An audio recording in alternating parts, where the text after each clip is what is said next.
Tonight, Wrestling with Knuckleheads. We're going to talk about Night of Champions and Double or Nothing. And then we might even talk about Battlegrounds and NXT, Monday Night Raw, AEW Dynamite. We got our special guest, my man to my left, your right. Wait, hold up. Always Wait with a the minute. shit. Wait a minute. Wait a minute. Wait a minute. Wait a minute. Stop. Special guest. Are you serious? Not really. Are you mad at me or something? You're no longer special to us, Kenny. When I am a part of the intro, okay, there should be no more special guests. This is true. I'm here every week. Knock on the door, Kenny. I'm waiting. Knock on the door. I feel like Malachi Black or Alistair Black with this lighting. What's going on, Kenny? How you doing, bro? Long time no see, man. I just saw you on Monday. I know, it's been so long. How dare you? You said special guest. Like if I'm like I wasn't here last week, the week before that, before that. I was hoping that show would pop up in the middle of my rant. So when I say special guest, it'll be show, but it's all right. I see how you really feel about me. It's cool. Hey, listen, first I understand. Like I'm in the intro. My name shows up with my picture. I hate you, but listen, when the lights off, when my hand goes up, special guest goes shut. All right. Shit. But we had one hell of a fucking weekend last weekend with all the wrestling that happened. Night of Champions, Double or Nothing, Battleground, the TNA happened. It was a lot. It was a lot of wrestling over the weekend. A lot of changes to stories, which is great. We got more trouble in the bloodline, which is crazy. I love this story every single time they get together in the ring, because for the simple fact that it keeps getting better. It keeps evolving. It's not getting boring where you be like, yo, let's just end this. Like, it gets better every month. Because it's almost like someone watched the entire storyline and is writing for that story. Mm-hmm. Like, the person writing for this isn't a comedian that doesn't know the name of the head of the table. Oh man, I remember her. You know what I'm saying? But yo, no, actually, Lay's not gonna be here tonight. But for Lay, fuck everybody that wanted Cody Rhodes to win at WrestleMania. This is why he didn't, and we've been saying this shit forever. We the ones, and you the nuns. But it's crazy because what's going on, son? You look at, like, I know we've been making fun of the draft and stuff like that, and we've been saying, like, you know, what was the point when you have certain people still making appearances? And I forgot who was it. I think it was, I'm gonna say Brandon, who's our normal viewer on Mondays. He was just like, everyone relinquished their title. They got called up from NXT, except for the tag team champions. They still have their titles. And they haven't debuted yet either, from what I understand. No, they haven't. So do they not know that they're supposed to be on the main roster? I don't know. I don't know if they got the memo. I don't know if people told them, like, hey, guys, you know you guys are on SmackDown, right? Is it SmackDown or is it Raw? I don't even know. Me neither. I thought it was Raw, but it could be SmackDown. They need to just get rid of the women's tag team champions. Just have one unified tag team champ and let them go to all three shows. Let Ronda Rousey and Shayna Baszler go down to Raw, go to SmackDown, go to NXT, defend the title, and that's it. Or at least have NXT come up to the main roster to challenge for the titles. Mm-hmm. You know, but it's true. And the draft seemed like it worked more for NXT than any other brand. Because you got Baron Corbin now's in there, and Mustafa Ali is sitting in the crowd. Like, wasn't Mustafa Ali drafted to Raw? Or was he a free agent still? He was a free agent still. Yeah, him and Baron Corbin, they didn't have places for them to go. They were still free agents. Gigi is on her way. Gigi said she's on her way. But you know what? Not for nothing. It was the thing that I don't get. So like with Mustafa Ali going to NXT, I think it's a good look for him because it helped a lot of people when they didn't know creative wise what to do with, and made them into a big star again in NXT. Let's look at Finn Balor as one. They didn't know what to do with Finn Balor for a good while. Yeah. And then they shipped him back off to NXT and he killed it. Yeah, but that's Finn Balor though. No, because he became. But let's think about it like this, right? Yeah. I think that I think a lot of people forgot the talent that Mustafa Ali has. True. He's great. Because they decided to make him more annoying than actual wrestler.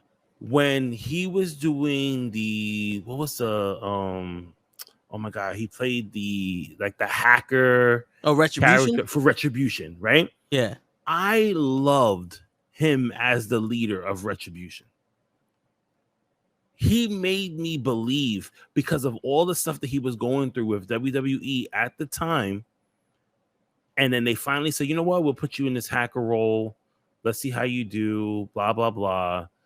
And let's see how that goes. I thought it was great.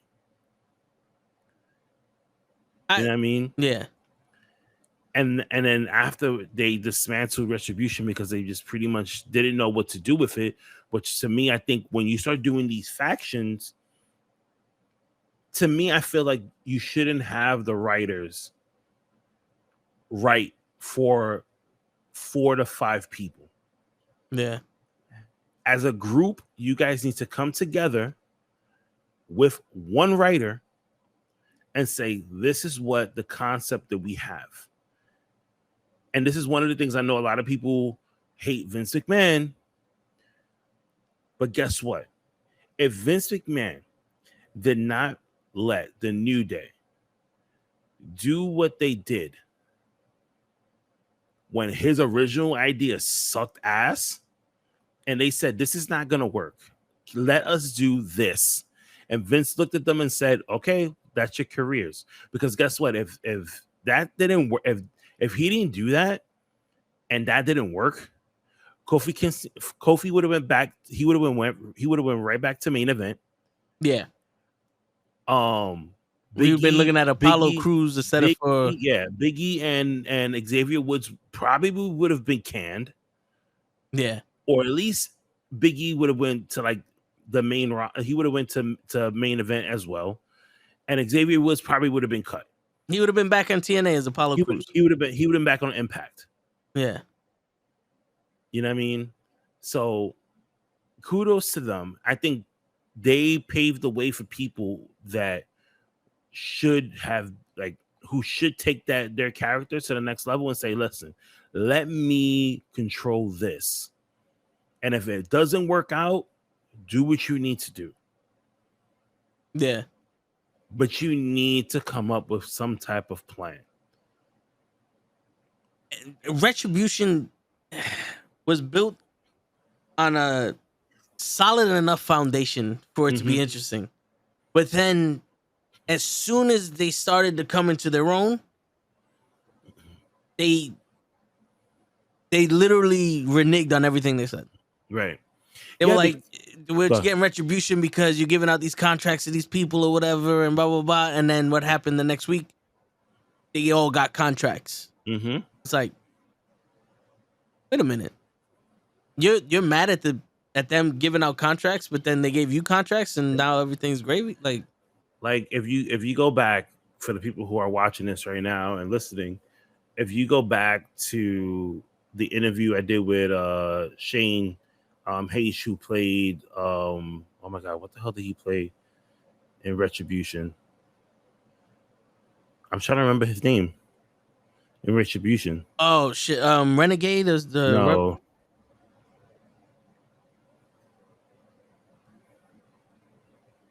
Well, he goes on to say about the creative aspects of what they were trying to do for Retribution. And at one point, they were supposed to take off their masks and slowly go back Mace, to Slapjack, T-Bar, Reckoning, Retaliation. I think he was Slapjack. Okay. And he said it. He's like, they were supposed to take our masks off, and we was supposed to go back to our original characters. He was Slapjack, you know, and start to show why we banded together to be this group. And then they kind of just threw that all away and was just like, okay, nope, never mind. Stay with the masks, and that was it. So, yeah, not for nothing, those masks got a little bit too out of hand, though. Everybody had a mask. Yeah, but they were more like, yo, if we can't be ourselves, then let's try some cool ass. Like, they found cool ass masks and said, let's do this shit. Exactly. Because they no longer look like a group that's trying to fix the WWE or whatever the fuck they were trying to do. They just look like a bunch of predators out there. You know what I'm saying? Like, oh no, you're absolutely right. Because Mace looked like he was the fucking Predator from the new movie. Mia Yim looked like she was the Predator from like the second movie with the dude with the nose. The shit that kills me is if when you look at WWE 2K, she's in there twice. Yo, fuck it though. Like she could be her own self. Yeah, like, it was like, what is this? Who thought about this? And the crazy shit is, I bet you the ratings are different. Yeah, they are. They're not the same. It's like she sucked as Retribution, but she still is being. Oh my god! Speaking of video games, so AEW Fight Forever. Develop forever. I rather we'll wait for Gigi to come so we can start talking about all the wrestling news and stuff. So we'll just do small talk for now. AEW Fight Forever is finally going to come out. It's going to come out at the end of this month. I think June 29th. I believe so. Yes. Yeah. So they already started. If you go on if you have an Xbox, I know they've already had it up there where you can pre-order it. Some people obviously manipulated the time zones and dates and stuff like that, and some people actually got to play it early.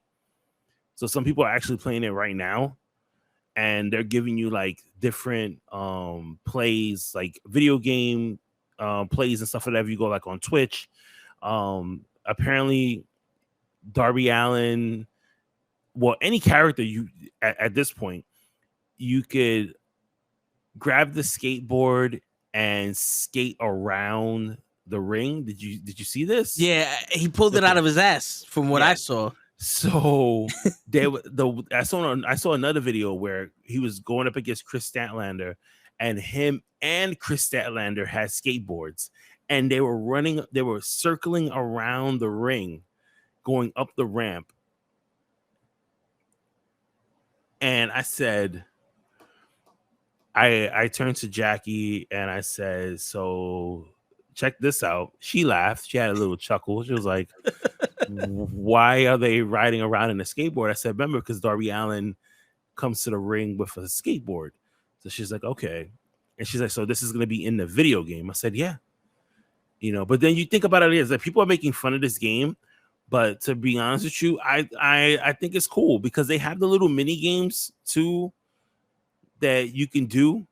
And not for nothing, I think I'm gonna play more of the mini games than I am gonna do with everything else. But AEW is like, the company is slick, and I give them this because now they updated the roster. I know Malachi Black, Adam Cole, Chris Jericho, Darby Allin, Chris Statlander, Wardlow, Matt Hardy, and Broken Matt Hardy are all characters in the game right now. Oh, and Britt Baker, right? But in order to play as Broken Matt Hardy, you have to buy the AEW Elite Edition of the game. Yeah. And my brother told me already, we ain't playing as Broken Matt Hardy. If that's all we're getting, yeah, that's it. We're not playing. So wait, hold on. So let's check it out. I had it up here because I was checking to see about PlayStation of when they were gonna start when they were gonna finally have it up for pre-order. Then I finally seen. I was like, okay, I'm assuming January and in June they'll get it rolling. So right now the standard version is $59.99, right? And that one, only thing you get is AEW Fight Forever, the game, and then you get AEW Fight Forever Matt Hardy, right? The Elite Edition, you get the AEW Fight Forever game, AEW Season Pass, which is going to bring you more stuff in the game as it starts to, update itself like the way WWE 2K is. And then you get the Matt Hardy, you get the broken Matt Hardy as well. So that's pretty much like the only thing that you'll get for it, and it's $79. But if you for PlayStation users, I know you're an Xbox guy. For PlayStation, if you have PlayStation Plus, then they take off 10%. So it comes out to $71.99. If you do not have PlayStation Plus, it comes out to $80. Okay. So basically, I'm paying $71.99 because I actually want the season pass, so I won't have to sit there and continue purchasing stuff down the line. Well, right now at Microsoft or Xbox, they have an $8 sale. Okay. So it's $71.99 for the Elite Edition. That's the same one for for PlayStation. Yeah, it's $71.99. Mm-hmm. So they probably put that sale on because of the PlayStation sale, right? Yeah, I want to play the mini games. Really, like that's what I'm mostly excited for, is just to see that, because they said so. The season pass. So basically, let me see what this brings you. So you get AEW Fight Forever Matt Hardy pack, which features 2 of the many Matt Hardys. You get Matt Hardy and Broken Matt Hardy. You get AEW Fight Forever FTR Revival pack, which features AEW wrestlers Dax Hardwood and Cash Wheeler, plus mini games, Join Us and Dax Race X. I don't know what that is. I guess it's a racing game that they're playing. The next bundle that they have is called the Limitless Bunny Bundle, which features AEW wrestlers The Bunny and Keith Lee, plus mini games, MJF Car Trash and Slash Sling. I don't know what that. I guess it's another racing game. And then you got AEW Fight Forever, Hookhausen, very handsome, very evil package, which features AEW wrestlers Hook and Danhausen. So those are the packages for the season pass that's going to come with the AEW games. So you just get those wrestlers? Yeah. Mm-hmm. So basically, just like the same way, like what happens. So some of the mini games, not all the mini games are going to be in the first round of the game. Like you literally have to wait or get the package and then and then do it from there. But what about the wrestlers? They come out like the WWE season pass. So it's only going to be the Bunny, Keith Lee, Hook, Danhausen, and Broken Matt Hardy for right now. And not the FTR? And FTR, yeah. Okay, but that's gonna you're gonna unlock them right when you get the game, or it's gonna be like 2 months from now you get. I think maybe like 2 months from now, or like a month from now, you'll get Hook and Danhausen, and then you go from there. So I think the first rollout will be FTR, and then it goes down the line. You get the Bunny and Keith Lee, and then you'll get Danhausen and Hook.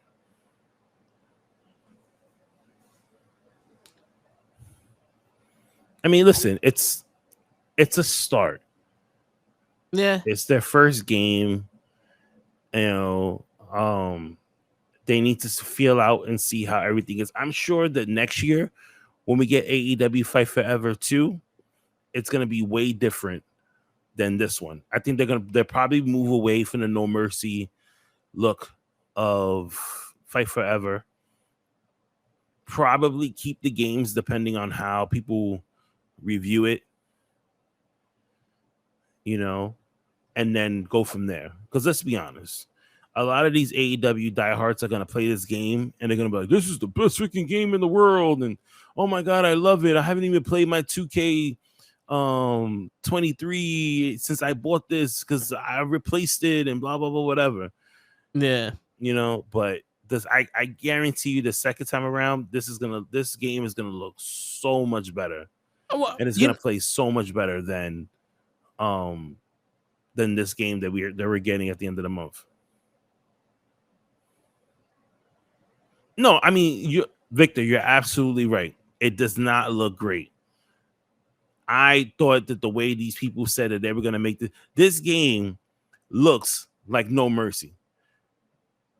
It looks like I'm trying to run a slow program on a really fast computer.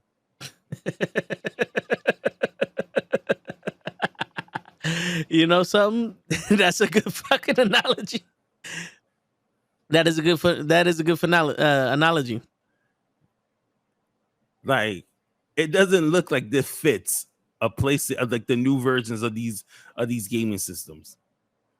What's up, Ashley? I'm doing great. I'm a little tired, but I'm good. Yo, listen, man. I don't mind the look-ish because it does look like an updated version of No Mercy. I don't mind that because a lot of people's favorite wrestling game is No Mercy or Raw versus SmackDown. Mm-hmm.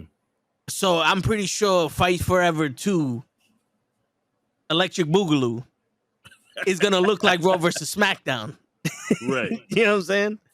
So, like, I don't mind that. It's the way it plays. Right. Because, like, the TNA game was horrible. Yes. But the reversals was... You can reverse 24/7. Like, we can have a 30-minute match of just reversals in the TNA game. That was kind of fun. But other than that, the game's horrible. Yeah. So if it plays good, no problem. But from what I've seen so far... Yeah. Daniel said I gave it too much credit. I mean, listen, for what it's worth, it looks fun to play. It looks like something that literally, not for nothing, it looks like me and Jackie could sit there and have a really good time playing this game, and it's not something that's going to be like, oh my god, but what button do I need to press? Like, it's simple. It looks like a simple game. Yeah. And you know what? Not for nothing, and that's exactly what I'm going to do. When I buy the game, I'm going to make a video. I'm going to have Jackie play. We play it together, and we get her opinion on it because she's a casual wrestling fan. Yeah. Let's get her opinion on the game, see how she feels about it, and then we be the judge. Because if me and you play it, obviously we're looking at it right now. We're like, oh, come on, man! All this time, especially like everybody else, they took so long to make this game that this is what we get. Like, this is what we're looking at. We don't even get entrances. No, we get entrances. There's entrances, but I just don't like the entrances. I thought it was just like they come out and then they just skip to the ring. They don't walk down the aisle. No, they have entrances and everything. I think what's his name is the announcer for all the everywhere. What's his name? Justin Roberts. Okay. Yeah.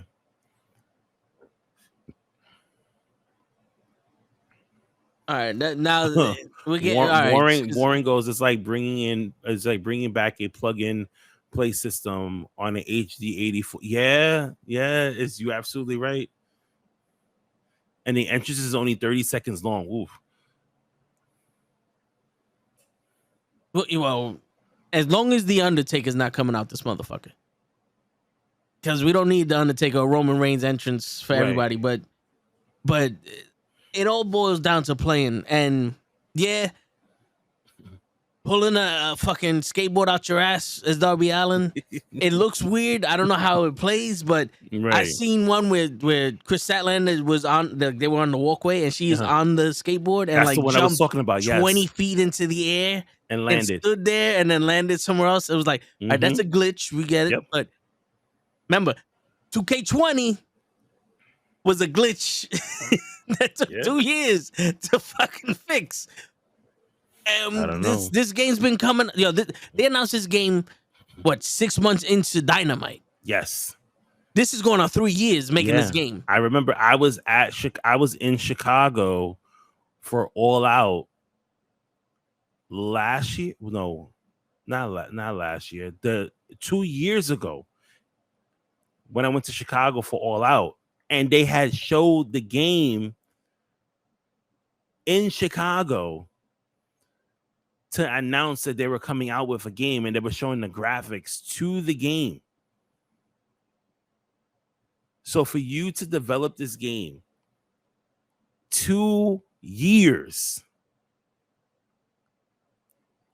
and these are the things that we're getting. Like, people were already making fun of it when they were like, I think what they, before we get into the whole making fun, I know I'm all over the place. I'm trying to like get it back into some type of system here. No, I hate it. Let it go, Kenny. Let it go. Just fucking go after what you want.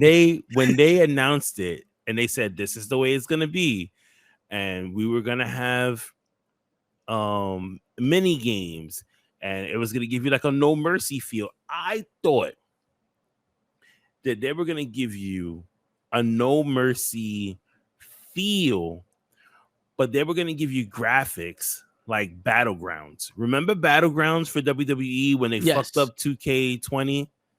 Was it 2K20, 2K21? I forgot which one it was. I think it was 2K. No, 22. Was it 20? No, we didn't get it 22. 21. Yeah.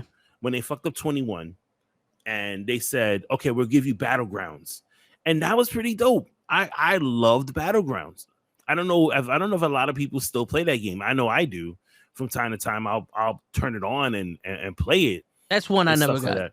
Yeah, that one you gotta close your mind off and be like, okay, let me see, because they do some crazy shit. It's like WrestleMania the arcade game. It's like playing the super cards. Yeah, where Ashley was saying, right? It's almost like that, but it's dope though. I loved it. I was Samoa Joe every single time. I won the fucking title. But it was good for what it was worth. Battlegrounds is a bargain basement of hosts. Jesus Christ. So I thought that they were gonna give us graphics like this, like the way Battlegrounds was, and then all of a sudden you give us this, like, you know, like and I was just like, oh man, but I can't, not for nothing. I want to play it. I want to keep an open mind. I want to give like a really honest opinion on it. Right now, looking at it, I'm like, I was one of those was like, do I really want to spend $72 on a game? And God forbid I don't like it, but thank God I have kids, so I can easily just throw it on them and be like, hey, at least somebody gets a hold of it. Because the 2K21, I didn't play it for a good while after I hated it. I was just like, I don't want to play this no more. But my kids loved it. 2K21, I played, I think, 3 matches. Yeah, my kids, they played the whole thing. They did the My Rise. They changed the titles, everything. They changed. They were hooked on it until we got Battlegrounds, and then Battlegrounds they didn't like. They was like, I don't really like this. Okay, no problem. It's not everybody's cup of tea. Yeah. See, I think with 2K21, we got it, and I was like, I never got a chance to play it. Mm-hmm. And I made my guy. That's all I did. And then I was like, you know what? Fuck it. Let me have a match with Braun Strowman. And I had a match with Braun Strowman. I was like, yo, this is boring. And I've never played it again. And then 2K23 came out, and I'm over here like, you know what? Let me do the My Rise. Let me do this. Let me do that. Mm-hmm. You know, it seemed pretty cool, but that's dope. Actually, keep going. That's what's up. Keep doing your thing. But yeah, I don't know. That's AEW Fight Forever. Let's see how it goes. You know, and I tell you one. It looks like the graphics were updated since they first started, because I remember seeing Paul White versus Darby Allin. They looked exactly the same. They look like those thumb figures that you would buy at the fucking the China spot with the fitteds. You know what I'm saying? And then now it looks like you go to Darby Allin, you go to the Chinese buffet, and they be like, "You want action figure? Yeah. You like toy? Yeah, but fucking now it looks like Darby Allin's actually the size that he's supposed to be. But Jericho looks huge. Like Jericho looks like the fat boss from one of the Devil May Cry fucking games or some shit. Have you seen Chris Jericho lately? I have. 1 week, he don't look like. I don't know. Let me tell you something. I don't know what Chris Jericho is doing, because 1 week you have you look like you have abs, and your stomach is a little flat, and then the next week you look like you just ate 3 patelas and you just had pernil and you just had a full course meal and you just came out to the ring. And I'm not listen, ladies and gentlemen. I'm not saying that I'm the fittest person in the world because I'm not. But I'm no lay. We have eyes. But we, you know what I'm saying? We got eyes. I'm just saying, like, listen, we're not sitting here with our shirts off, even though I don't give a fuck. I'll have my shirt off. But we're not sitting here with our shirts off trying to compete and all that other stuff with it. Like, we see. And it's not looking good. Mm-hmm. I was reading he had ab implants. Ooh. It's allegedly. Yeah, ab implant. Well, no, shit. That shit must hurt because I'm not trying to say the word. I'm not trying to say nothing, Daniel, about those thumb figures. I love those thumb figures. Those are the only ones we had to play with back in the day. I had them back in the day too. What I'm trying to say is that compared to the figures that were out and that are out now, those shits are bootlegged than a motherfucker. That's what I'm saying. And that's what that shit looking like. But not for nothing, if Jericho gonna have some kind of implant, he should have a chest implant. Mm-hmm. He should get his pec back. You start to look like Kofi Kingston out this shit. Word. Yo, what the fuck happened to my eye? I don't know. Same shit that happened to Jericho's chest. Wow. Oh, Kofi's in the building. Kofi's in the building. What's going on, Kofi? I was reading before I jumped on with you here. I was reading that WWE may debut a new title tomorrow. I think they're finally gonna pull away from Roman having 2 titles and just give him one. It's a rumor, or that's the rumor that's going around right now, that Roman Reigns is going to debut a new title tomorrow on SmackDown for his 1000th day. Okay, a new belt. Okay, yes. I was gonna say, like, wait a minute, how are we gonna have 4 champions? No, they're gonna pull away. It looks like they're gonna pull away from him having the heavyweight and the universal title and just have one undisputed championship. Hopefully they change the look of the title. I hope so too. But I just want to show you how a $1 billion company, a $1 trillion company, handles the new heavyweight champion. Wow. They don't even have a picture of him with the fucking belt. Wow. The women don't even have a picture with them in the belt. Not even Asuka. Nope. Wow, you're telling me that you had Monday Night Raw, NXT, and house shows, and not one of those days you could have took a picture of these girls. Yep. You could have. And they have people in the back that take photos of these people. We've seen the videos. And this is what you give us. Yeah. The disrespect. Even Tiffany Stratton. Holy shit. And she wasn't even in Dubai. She was in America. Yo, why are you doing this to my lady? Yo, it's crazy because we see on social media they got pictures with them with the titles. Yep. You're telling me that, yo, go take a shower, come back out with with whatever with your gear on, and let's take a picture. You telling me that's impossible? It's crazy that you couldn't even Photoshop the fucking picture on. It's crazy that they have Logan Paul on the banner with all the other superstars. If that's the case, if that's the case, they should put Bad Bunny up there. They should, because Bad Bunny had more fucking main event matches. Bad Bunny's actually did shit. This is a damn shame.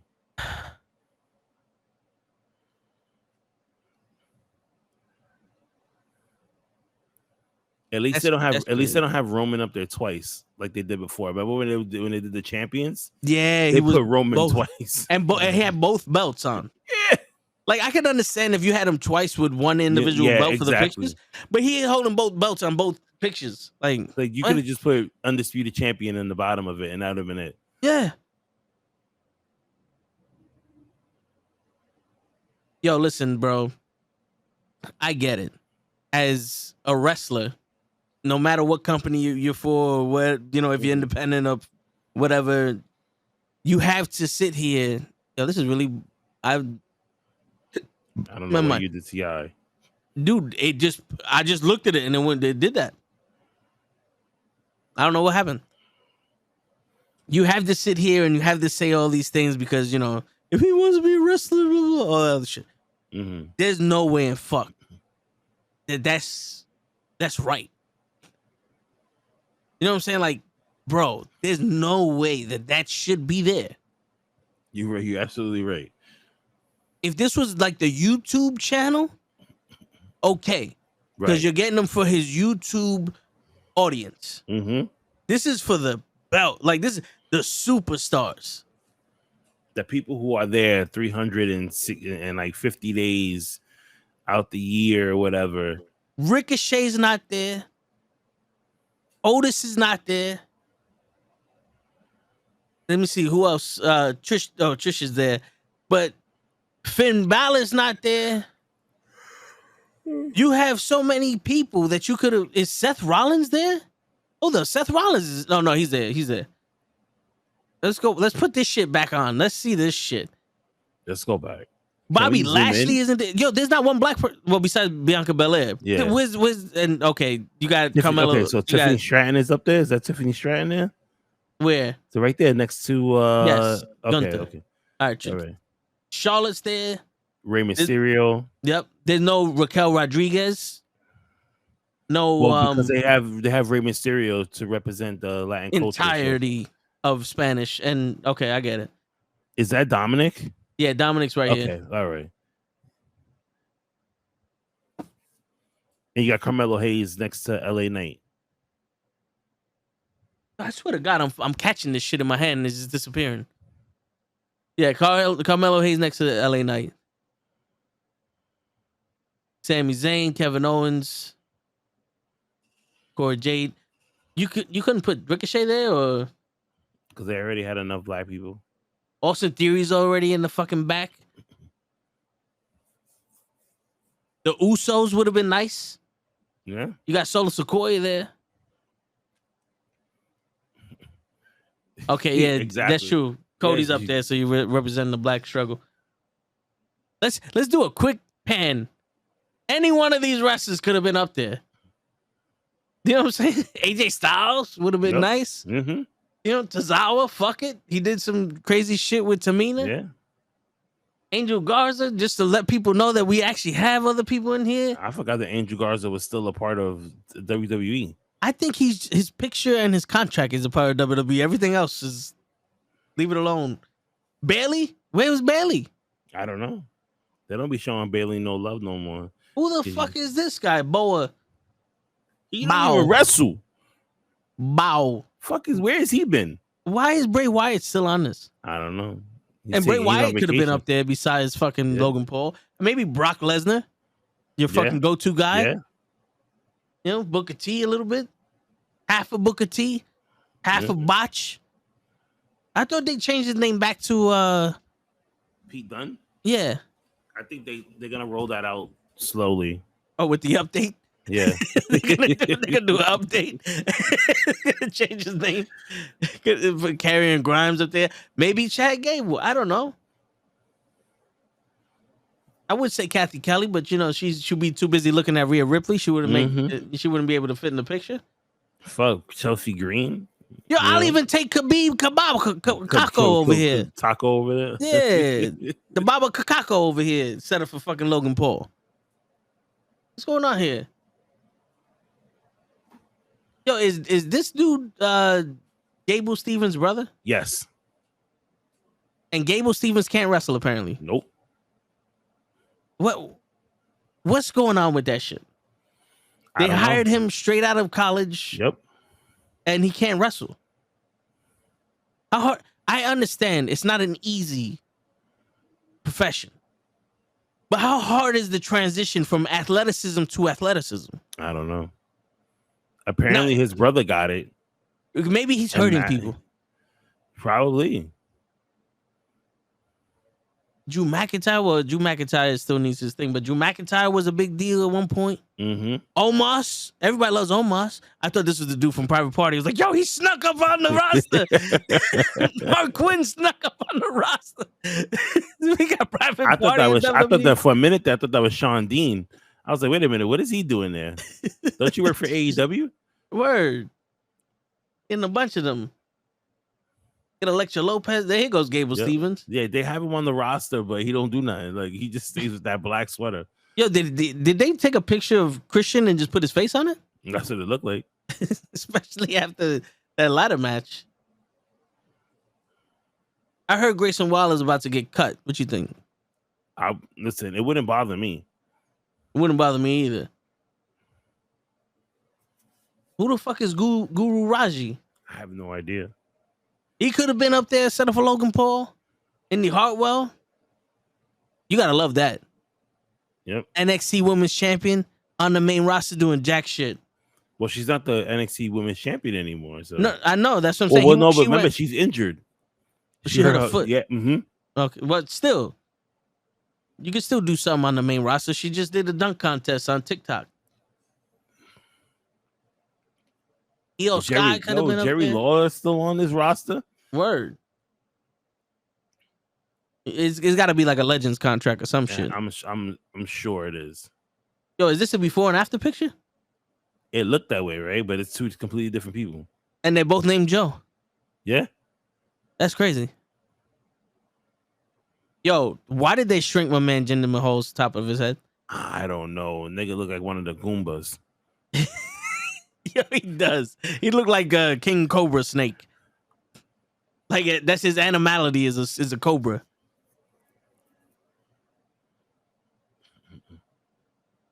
Karrion Kross could have been up there.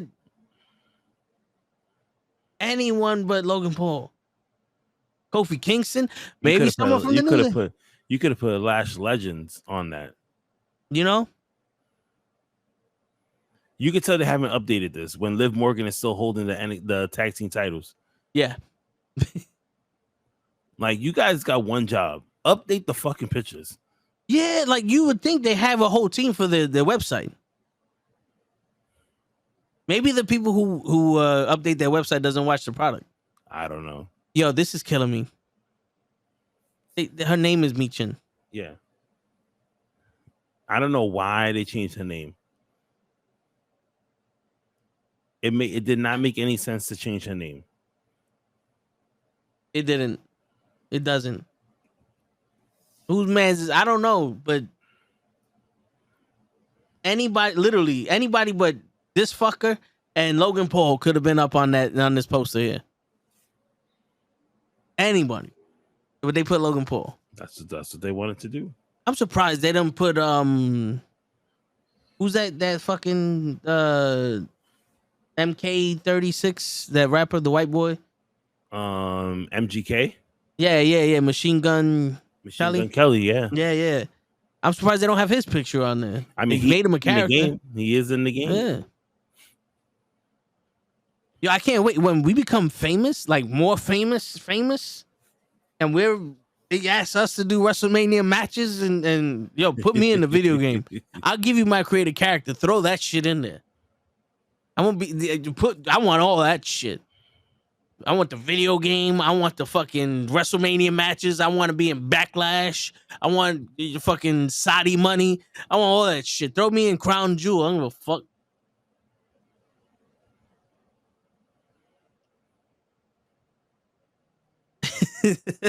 Oh. I'm about to play 2K and make Machine Gun Kelly the Universal Champion. That's how.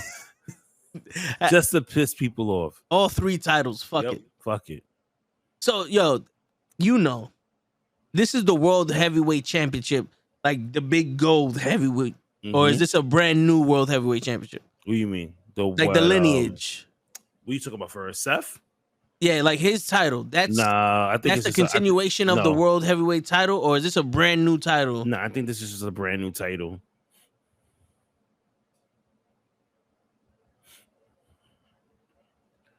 Because the way Triple H was talking about it and everything, it was more of a like, this is a brand new title. This is something that a champion, like a person, can make this title and defend it on a regular basis. Okay, yeah, it says championship holders 1, longest reign 5 days, shortest reign 5 days, as opposed to the Universal Championship, which is cursed. Like, this is the longest anybody who's held the Universal title has held this title for so long without either getting hurt. What's up? Why is there 2 of them? What do you mean it's 2?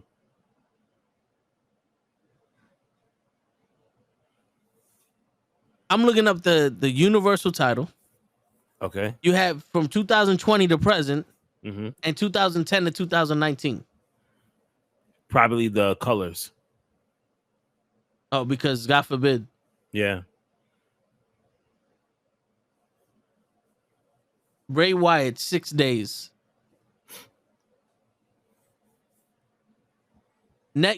Shortest reign is less than 1 day?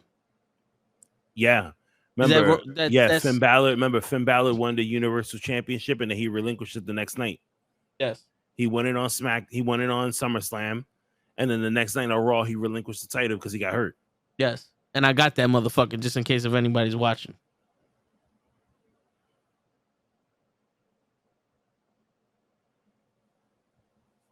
And there's been 5 blue champions: Bray Wyatt, Goldberg, Braun Strowman, Bray Wyatt, and Roman Reigns. Yep. And then 10 champions: Bray Wyatt, Seth Rollins, Brock Lesnar, Seth Rollins, Brock Lesnar, Roman Reigns, Brock Lesnar, Goldberg, Kevin Owens, and Finn Balor. Yep. 1963. Jesus.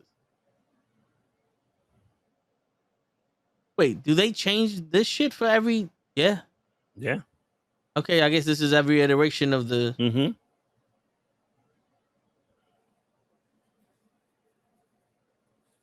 And they changed the title after Patterson lost it. Yes, that's for the IC title, right? Yeah.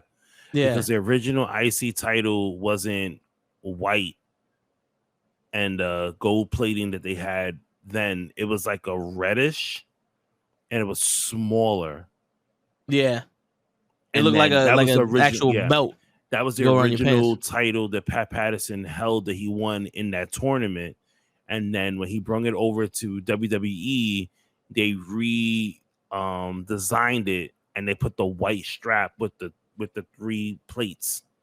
Well, it was 4 plates because it would have the main plate in the middle, the 2 main plates on the side, and then it would have you know what? Hold on a second.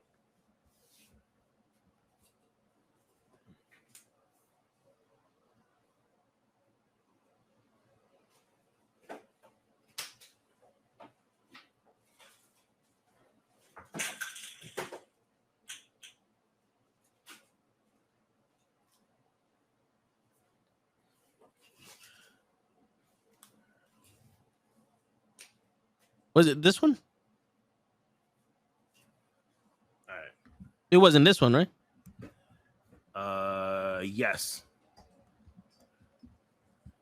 So I'm a big IC title fan. Right? So the original, when they first did it, was like this. After they switched it from the red, which is that one right there, the Pat Patterson one in the tournament. Yeah. Right? They changed it to this.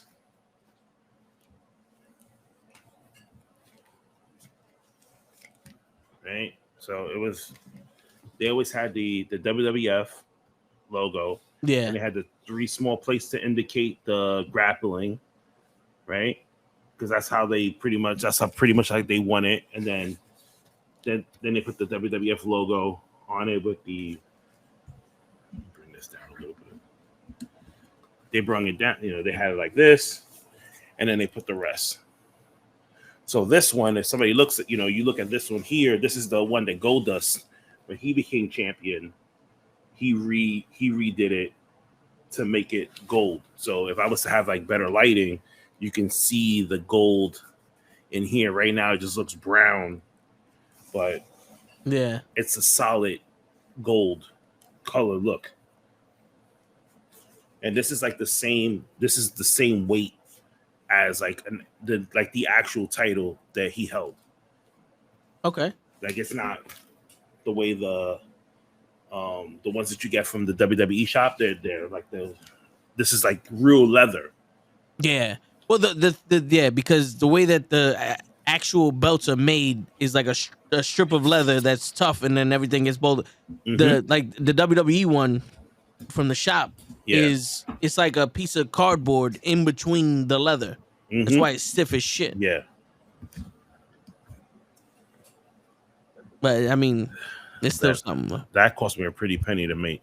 No, I can imagine. I think the plates alone, I spent $300, and then to get the leather done and everything from this guy that I know in Florida cost me like another $200. So like altogether, I think I paid like $600 altogether to get everything done. It's not bad. Yeah. You know, compared to if you would have bought it from WWE, and it would have been because like if you wanted the actual belt, it's like $1,500. I also got the one too, the other IC title. Yes, here I have the one that The Rock held when he was the IC champ. When he that's the purple one. Yeah, he changed the color to purple. Yeah. And then if you go to my, like when you come to my house and you go to the living room, like the hallway area, I have the red logo IC title that Macho Man and Steamboat had.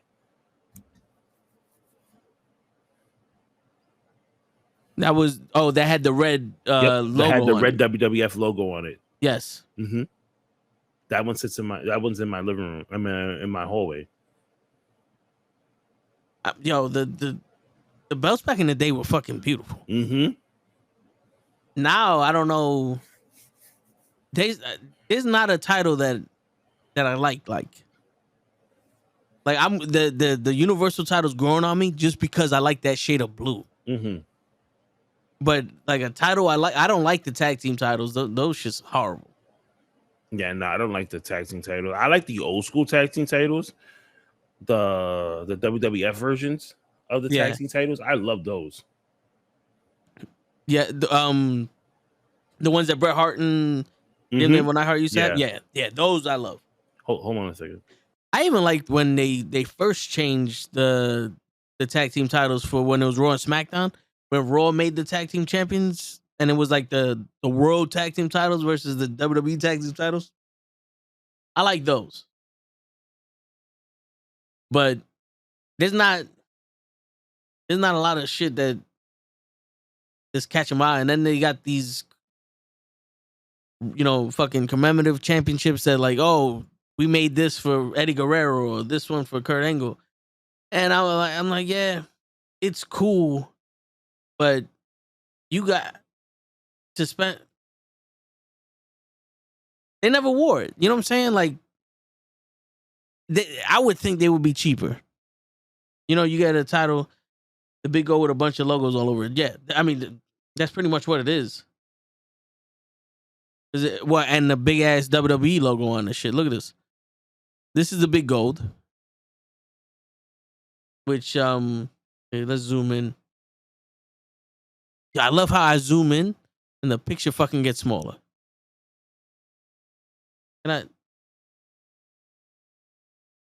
Yeah, but look, that shit has the crown in the middle, which I don't know why they're talking about Bruno Sammartino. Then they have the wrestlers on the sides. It says World Heavyweight Wrestling Champion, WWE logo on it. Right? And then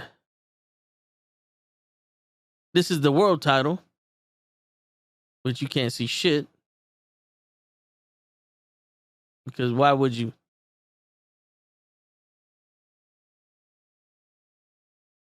All right, let me make this shit bigger.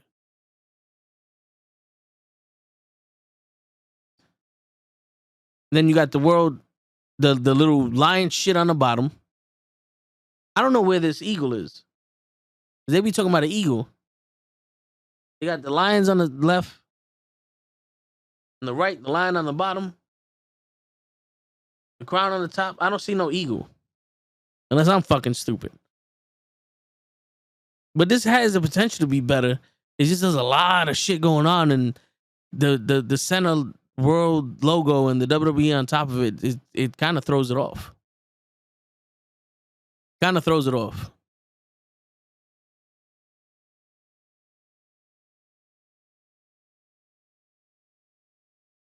Like, you can't beat the original fucking wingtip title. But now I look at the WWE version of the big gold, and I'm like, I don't know. I want to see the WCW version of that shit.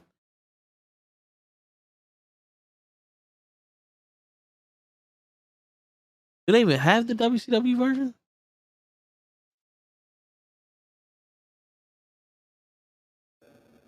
GG is in the building. Uh-oh. She's never ready. Uh-oh. A what? I know. Okay. You want me to get you off and then you come back?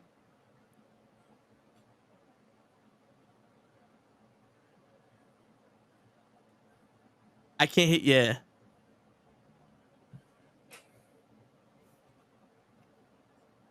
What a way to start the day.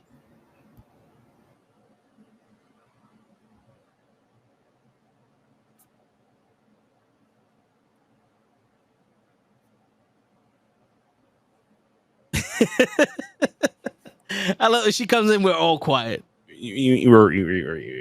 Word. If you're ready, shake your head. Oh, I know she heard us. I know. Fuck it, just throw it on. There you go. Let's see. Did the beer help? No, it didn't. It just muted her. Are you using that mixer you bought? Oh, okay. Are you have the right mic picked on Restream?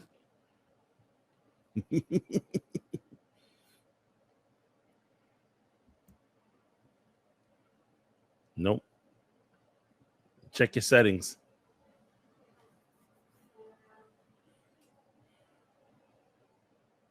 Whoop, whoop.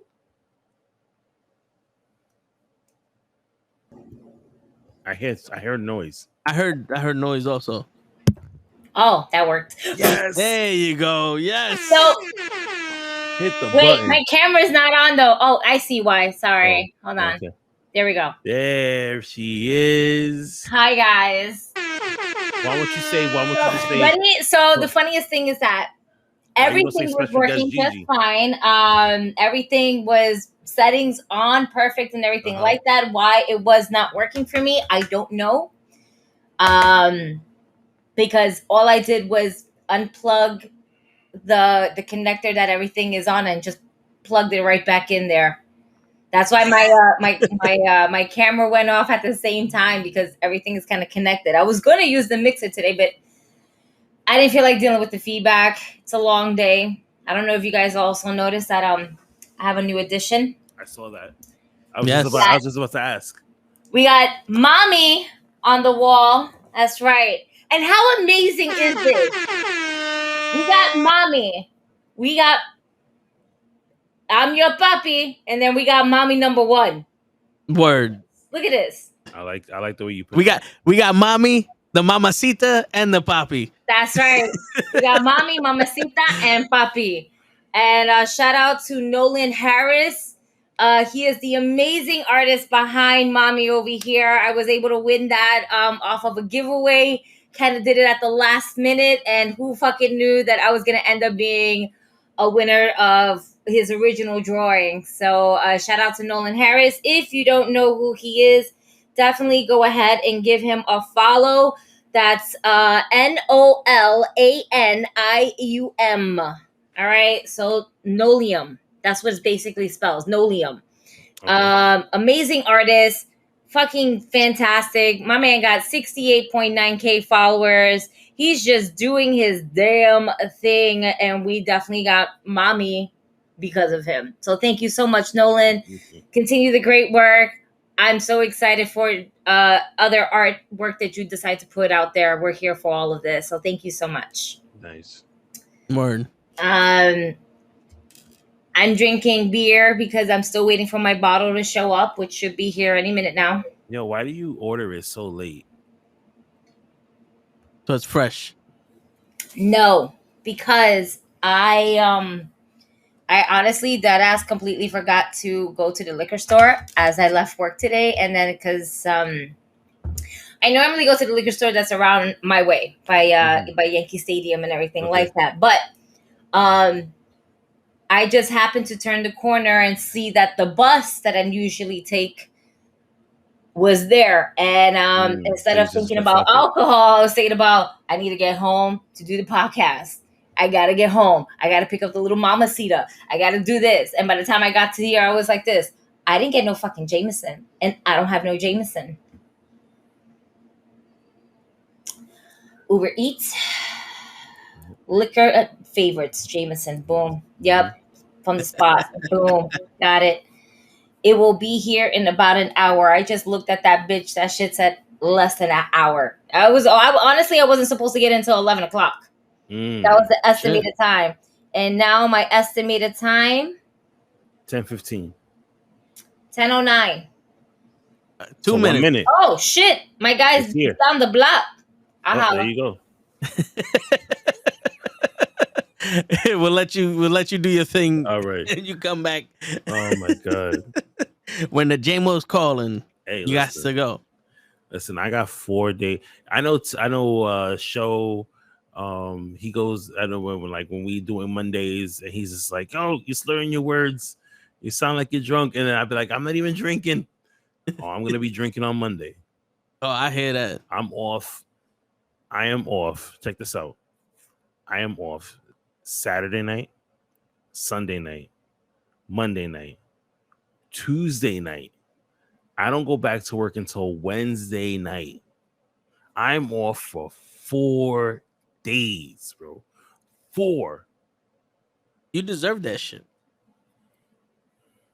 I've been off this whole week. Oh, you didn't go to work this whole week? Nah, I've been. That's why I'm looking. I'm looking. No wonder you're not. I'm looking good right now. I've been catching up on some sleep. Nice. Been chilling. I try not to spend too much money, but I still got to spend money here and there. I'm going to BJ's tomorrow. I got to go pick up some stuff when I get out. When I get out in the morning, I got to go to BJ's. I do plan on maybe getting a couple of steaks. I'm gonna do one of your moves. And Monday, I am going to cook me a nice little meal. I've been fiending for some greens and some sweet potatoes and all that stuff. I can't do it Sunday because we have the All-Star game for Nicholas. Yeah. So I don't know how my day is going to be. My mom is coming, so probably end up maybe going to go out to eat or something like that. I don't know how the rest of the day is going to be. But for sure, Monday, right after these kids finish practice. Yo, have you ever salt branded a steak before? No. Okay. At least 2 hours before you're about to cook it. Take it out of the packaging.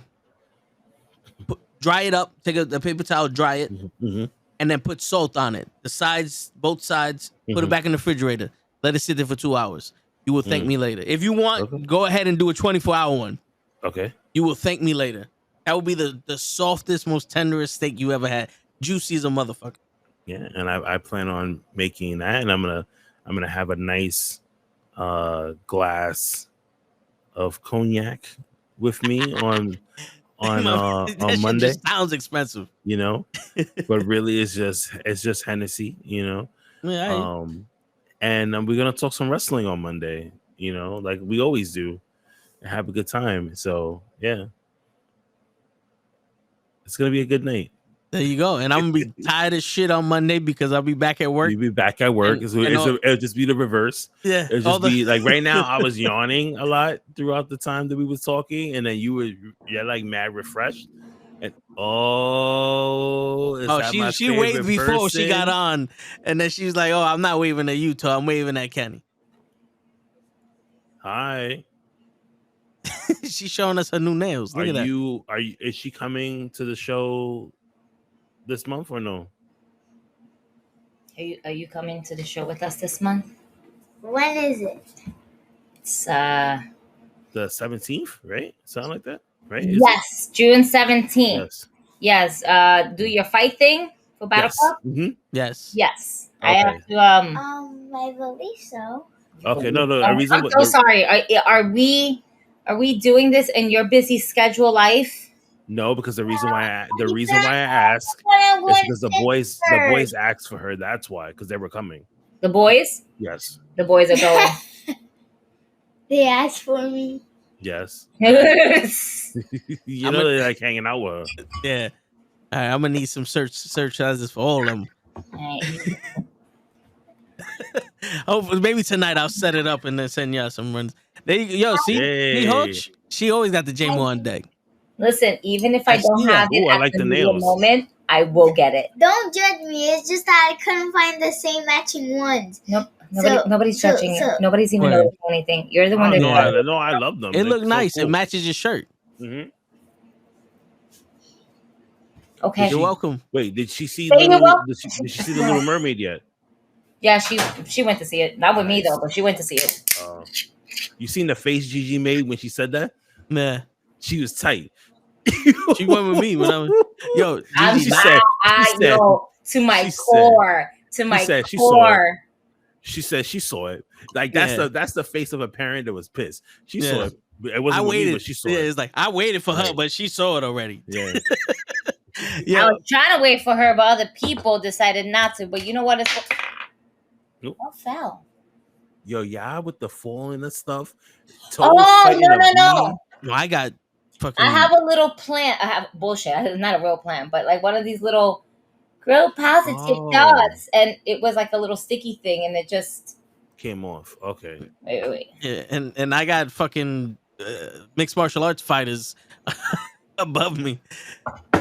Well, they moved out, but before the cops would be here almost every other week because of them fucking people. Like our next door neighbors would hear them and be like, "Yo, they're killing each other." It's crazy. But Gigi, you know what I was thinking? For mommy, you have the Raw Women's title, and it looks like mommy's the Smoking Skull champion. it's like it'd be kind of dope. Purposely, I did that. I was fits gonna move the chair entirely, but then I realized, nah, mommy needs a championship belt. I was gonna put the Raw Women's Championship, right? But decided against it. I hear you. It's like, nah, the Smoking Skull works a lot better for her. I like that one. I Not like for it better nothing. for her. It does. It does suit her better. And she's the SmackDown Women's Champion that is on Raw. And we got the Raw Women's Champion that is on SmackDown. We haven't changed that yet. No. What are we waiting for? I don't know. What are we I have waiting no for? clue. We just went and looked at the roster pictures of everyone. I was peeping that and how didn't I mention Boa's name last week? Yes. And then I saw him. I was like, oh, there he goes. He's somewhere. Don't know where, but there he goes. Eventually, hopefully, we will bring that. I don't want to know if I want that story though with Xylin. But what the fuck is Xylin doing now? Is she injured? Is No, she just she's in been- catering? No, she's been working out like heavy. That's She's- good. That's good Yeah. that she's working out. But Yeah. is she working? No. Well, remember, she's Asian, and we can't have more than one, minority at a time on TV. So you gotta And the- wait. She gotta Yeah. wait her turn. She gotta wait until Oscar's not ready to be Asian anymore. And then you got Io Sky who's been killing I was it. about to say Yeah. Io Sky. Yeah, so, Oh man. Yeah. No, but shout out to my internet actually working where I live here. Yeah. I'm not glitching. You can see Mhm. stuff behind me. It's not Word. blurred out. We're doing good, folks. Toe is not tired. He's been off the whole Toe is week. not tired. Word. Wow. You know what's funny? Yesterday night after the show. I'm tired. You can see it in my eyes. Yeah, I can see it in your whole demeanor. I went to optimum.com, right? And I was like, yo, let me get in the chat. I was like, is there a way I could upgrade my internet but keep around the same bill? I could, swap things here and out. Yo, I'm not lying. I was on this fucking conversation for an hour. Nothing was happening, and then I get your bill will be $40 more if you switch to a gig internet. I'm like, okay, so how do I get the original question I asked you answered? Like, can I get rid of my phone bill, drop some shit? Like, How can we get it so I could pay around what I'm paying now? I don't want to pay fucking $320 a month for bullshit. Oh, we don't want you to lose any service. I said, you know what? I ended the conversation. I said, I have to be speaking either to a fucking imbecile or a machine. Probably a machine. Probably a machine. It's like I don't. I asked the question. You're speaking to an AI rep. That's pretty much. So this is why I don't have cable. All I have is internet. That's it. I don't need cable. I have Sling. Believe it or not. So remember how we were always kind of bullshitting and laughing at the fact that I'm like 30 seconds behind and everything? I was only 30 seconds behind because my internet speeds were not where they needed to be at in order for me to stream properly. Mm-hmm. So when you guys were doing the watch along on Monday, and I was like kind of commenting here and there, I was way ahead of you guys than what you guys were saying on the podcast. And I went on Discord to see like the streaming itself and everything like that. And where you guys were at on the stream, I was 30 seconds ahead of y'all. And that was crazy. And you know what? And that was the reason why we started doing the Discord, because when we he would be on his, I would be on mine, and like Show whenever he's home, he'll be on his, and for some reason, Show will be like maybe like 2 minutes, 35 seconds behind in front of us, and then it would be me, and then it will be Toe. So, or if not, maybe on a good day, me and Toe will be synced together for like a match. Yeah, and then all of a sudden it'll go to commercial. He'll get a different commercial. I would get a different commercial, and then all of a sudden when we come back, I'm coming back first, and he's not. That's wild. So then we got the Discord. So now at the Discord, we just go off of the Discord. What the fuck? Yo, they make it faster. They make it fast 12. That's when Godzilla is going into fast 12. That's nothing. If had I been on here maybe about 20 minutes, y'all would have heard the big ass fireworks that they decided to already pop off right now. What's his name? Aaron Judd is going to be a part of Fast 12. Hope not. You never know. You never know. No, thank you. No, they just stop it. Just stop the fucking series. Just stop. Yo, not for nothing. Not for, okay. Here you go. And this is why they're gonna continue the fucking movie. This shit was hilarious because I was talking to Toe and I was talking to Janelle yesterday. And was it yesterday or was it? I think it was the day before yesterday. When I forgot when I told you that I was gonna go to watch it. I think it was Tuesday. It was a Tuesday. I think so because you saw it on Monday, right? No, you saw it on Tuesday. I saw it on Tuesday. Yeah. The things that Vin Diesel does in this movie boggles my mind. I'm not gonna say what he does. I just want you to go and see it, and then you tell me what you thought. Then it got to the point where, as it was playing, I was texting Toe, and I was like, "This can't be real." Right? No, there's nobody in the world that could think that this is actually going to happen, right? I tried it. It doesn't work. Yeah, no. You just wind up smashing two of your rims into the fucking.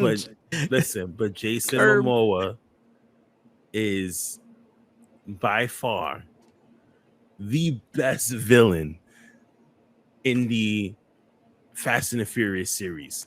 Do you want to know why? And DC. You want to know why? Because he kept watching Roman Reigns being the best villain that he can be, because they're the twos. No, Roman Reigns needs to watch Fast X. No. Yes. Roman Reigns. Yes.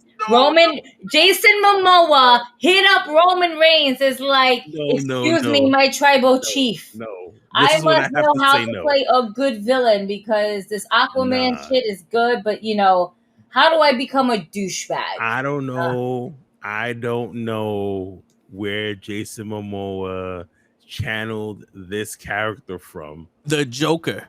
But he is the best fucking villain. My man played the Joker. This was the best. It was so bad that I had to text Toe as it was playing and say, Joe, this motherfucker is killing this shit. Yo, Lay, when you watch this, mute or fast forward maybe 20 seconds. This movie, there's only one part of this movie that actually made sense. Oh, no. No. And it happens to be with Jason Momoa. He's chasing John Cena and Dominic Toretto's son in the car. I'm out of here. I don't want to hear none of this shit. Mute me, Gigi. Mute me. I can't fucking mute you. I can only mute myself, you fucking idiot. I'm leaving. Log out. Just leave. Just leave right now. Mute whatever you have. Leave. There you go. She left. So, Jesus. So he's chasing John Cena and his son in the car, and that little rocket shit they had is jammed. Mm-hmm. The only thing that ever made sense in this movie, the son goes out to unjam the rocket, and Momoa goes, "Oh, look at that," and drives up to the car and pulls the little nigga inside the car and drives off. That's the only thing that makes sense in this movie. No. Okay, guys. Whoever, if you have not watched this, please. I'm so sorry. This is a major spoiler alert of one thing that I loved that he did in this movie. Is when I forgot the girl's name in the movie that her whole team turns on her. When he had everybody's phone, yes, when he had everybody's phone ping, and he had all their kids, I said, "This motherfucker right here is." And then he shoots the guy next to him because he says, "Yo, this guy don't have nobody."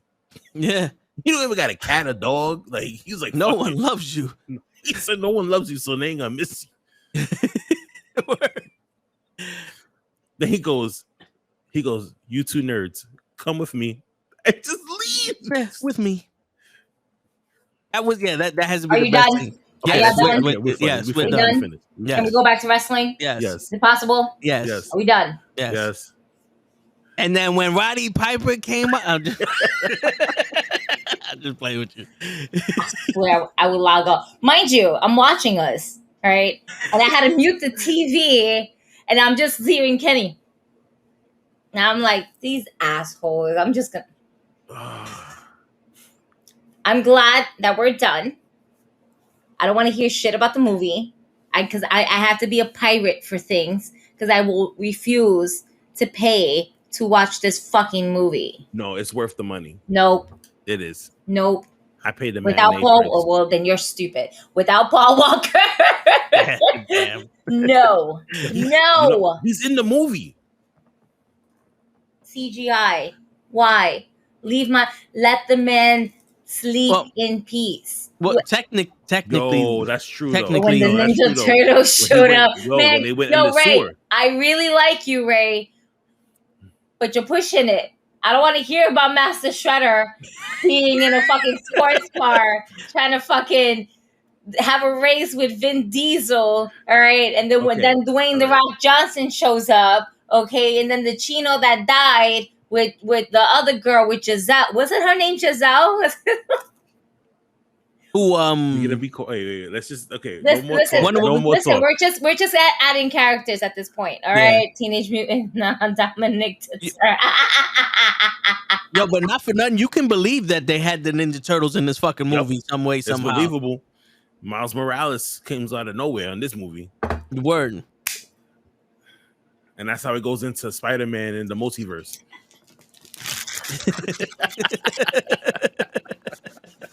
My child should be going to sleep any minute now. I should be logging out soon. No, what fuck I was gonna say. Okay. So Gigi a couple of weeks, I'm gonna say like a month ago, told us about the fantasy wrestling stuff, right? Yes. And I said, "Yo, she gave me the information. She gave me the information. I spoke to the person who runs it. He gets me in. I give him my list of people. I'm thinking that Gigi was already set. I reminded her a week before we had to submit these things. Nope. She looks at it in the group chat, and I remember this because she says, "Yo, I got it because I'm on top in the for the round or whatever." I see her name. I even said it in the group thing. Oh man. And then I see everyone saying, "Oh man, I forgot to submit my new roster." And I'm thinking, nah, not Gigi.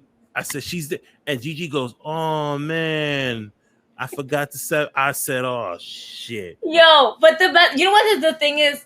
I would have stayed on top had it not been for fucking Jade.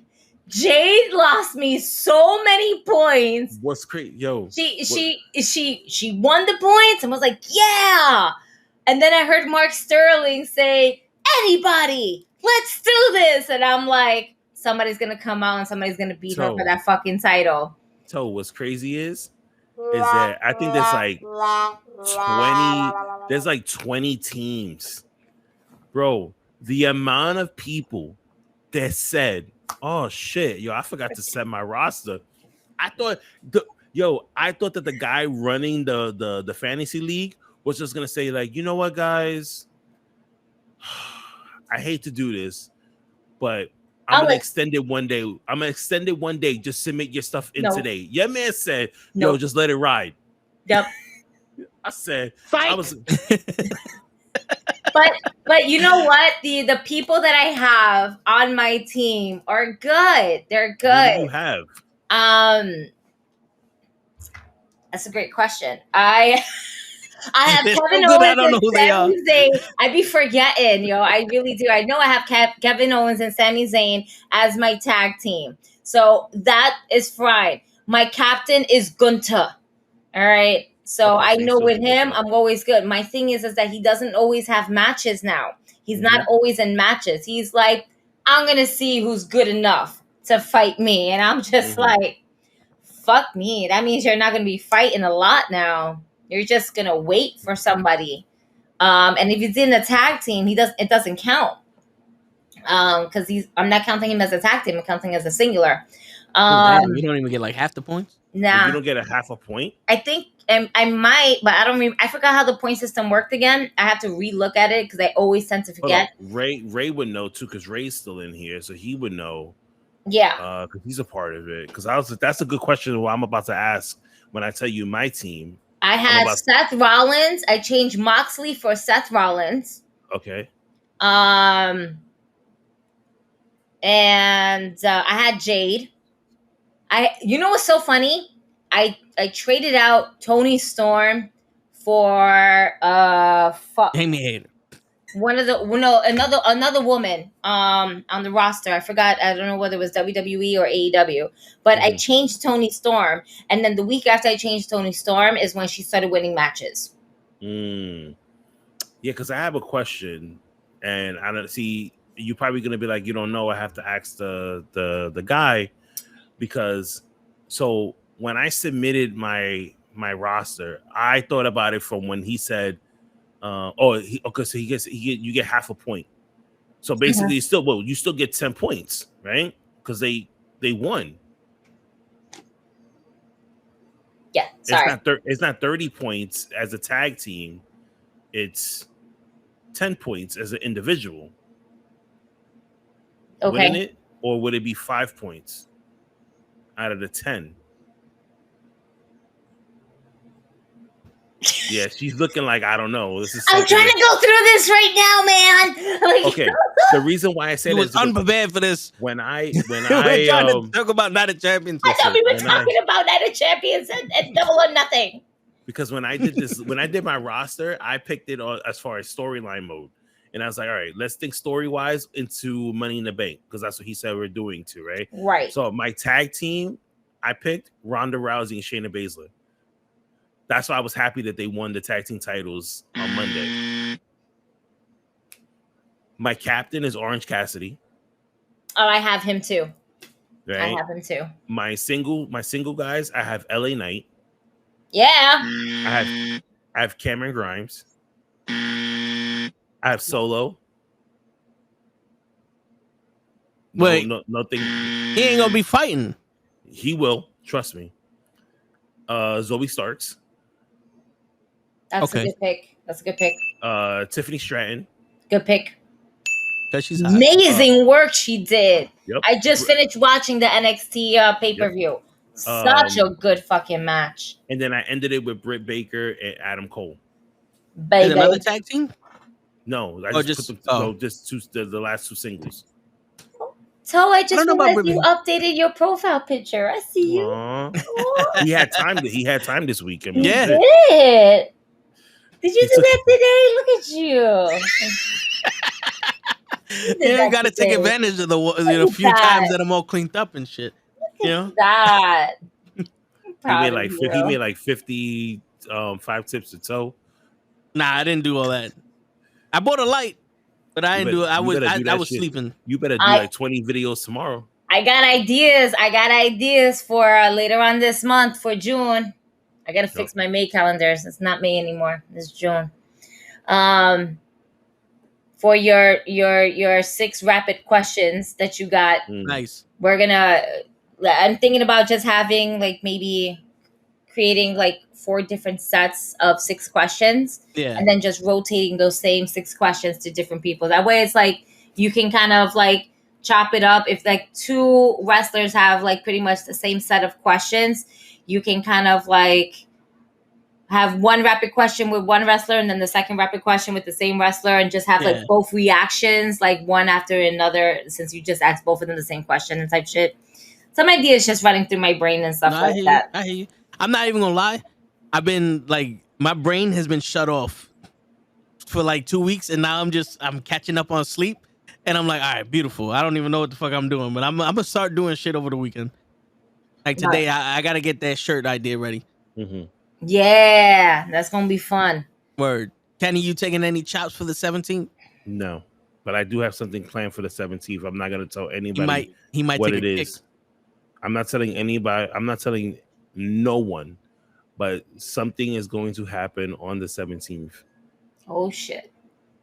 We talking strippers going down in Brooklyn. But I'm not telling nobody what it is. Because I want the natural reaction of when you guys see it, and you be like, "What the fuck just happened?" Type of He's thing. gonna grow his hair. I know what's gonna happen. I know what's gonna happen. You know what's gonna happen? Shit, I wish. He's gonna go and pick show up early in the morning. It might be. He's gonna bring show on time, and everyone is gonna stop in their tracks. The first match is gonna stop like, did this nigga get here on time? And it's gonna fuck up the whole show. We're gonna be like this. Nah, this nigga ain't real. Hold on. Oh, that's him. That nigga made it on time. You see this? Yeah, that's why I keep trying to sponsor the main event, so that way he'll be there for the match that we sponsor. It's the only match. Like that Invictus. It's the only match he's there for. I'm weak. I'm so weak. No, that voice note that you left earlier after we. Yo, I was fucking crying at work. I was like, yo.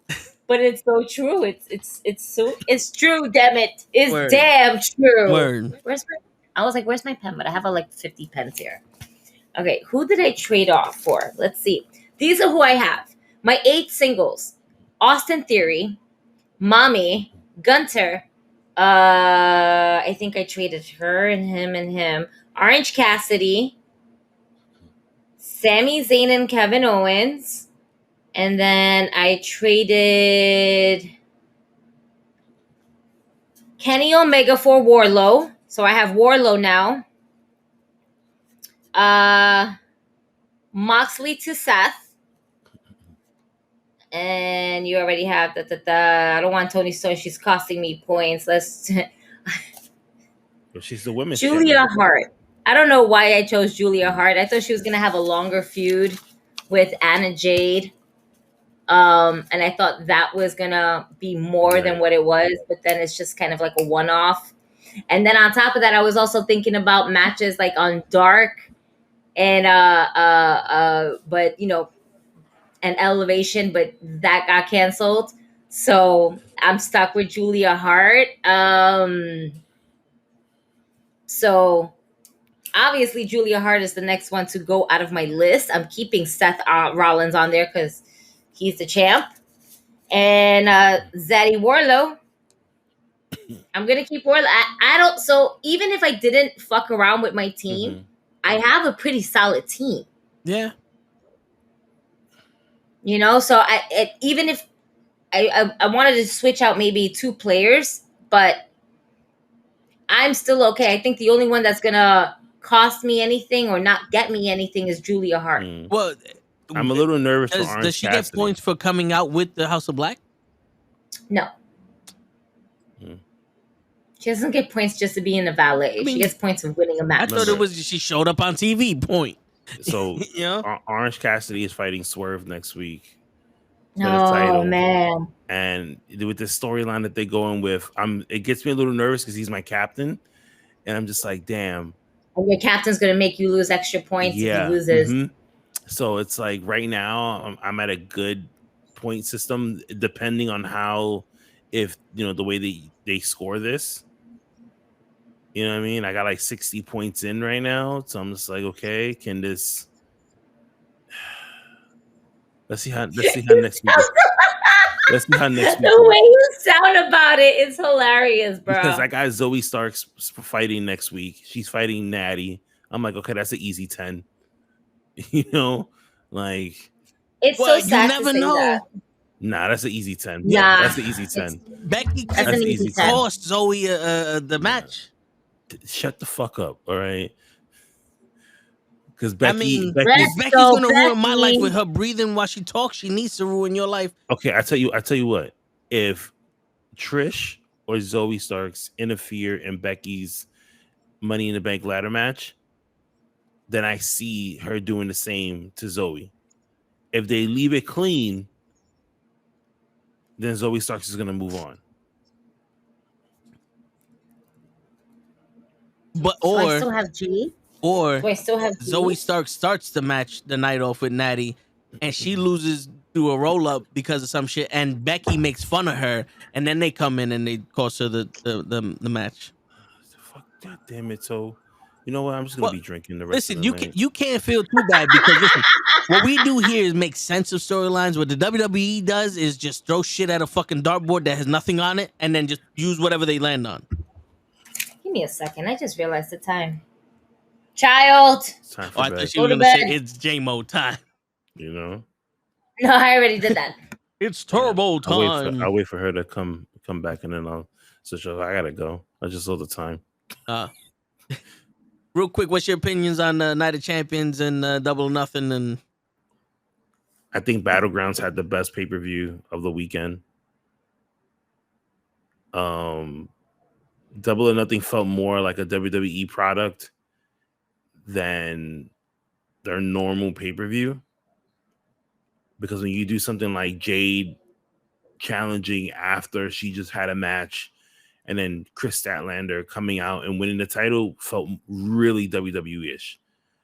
The way the Four Pillars match started off with, like their entrances, very WWE. Yeah, the tribute that they did in the middle to all 4 of the mentors, I thought was cool. The mentors of who? Of each person. So like Sammy did Jericho's move. Oh, okay. Jungle Boy, like they made a vignette. Yeah. Jungle Boy did Christian's move. Darby did Sting, and MJF did Cody. Yeah. I thought that was pretty cool. I was so scared for Warlow when he went on that top of that ladder. But he said he's done it before when he first started off in wrestling, because he was a big Jeff Hardy fan. So he would always do a swanton, but still. That was high. I'm not gonna lie. The FTR match versus Jeff Jarrett and Jay Lethal. I thought it was blah. Like that one, I felt like yo, if you're gonna do so many cheating things and all that, let Jeff Jarrett and Jay Lethal win. Yeah.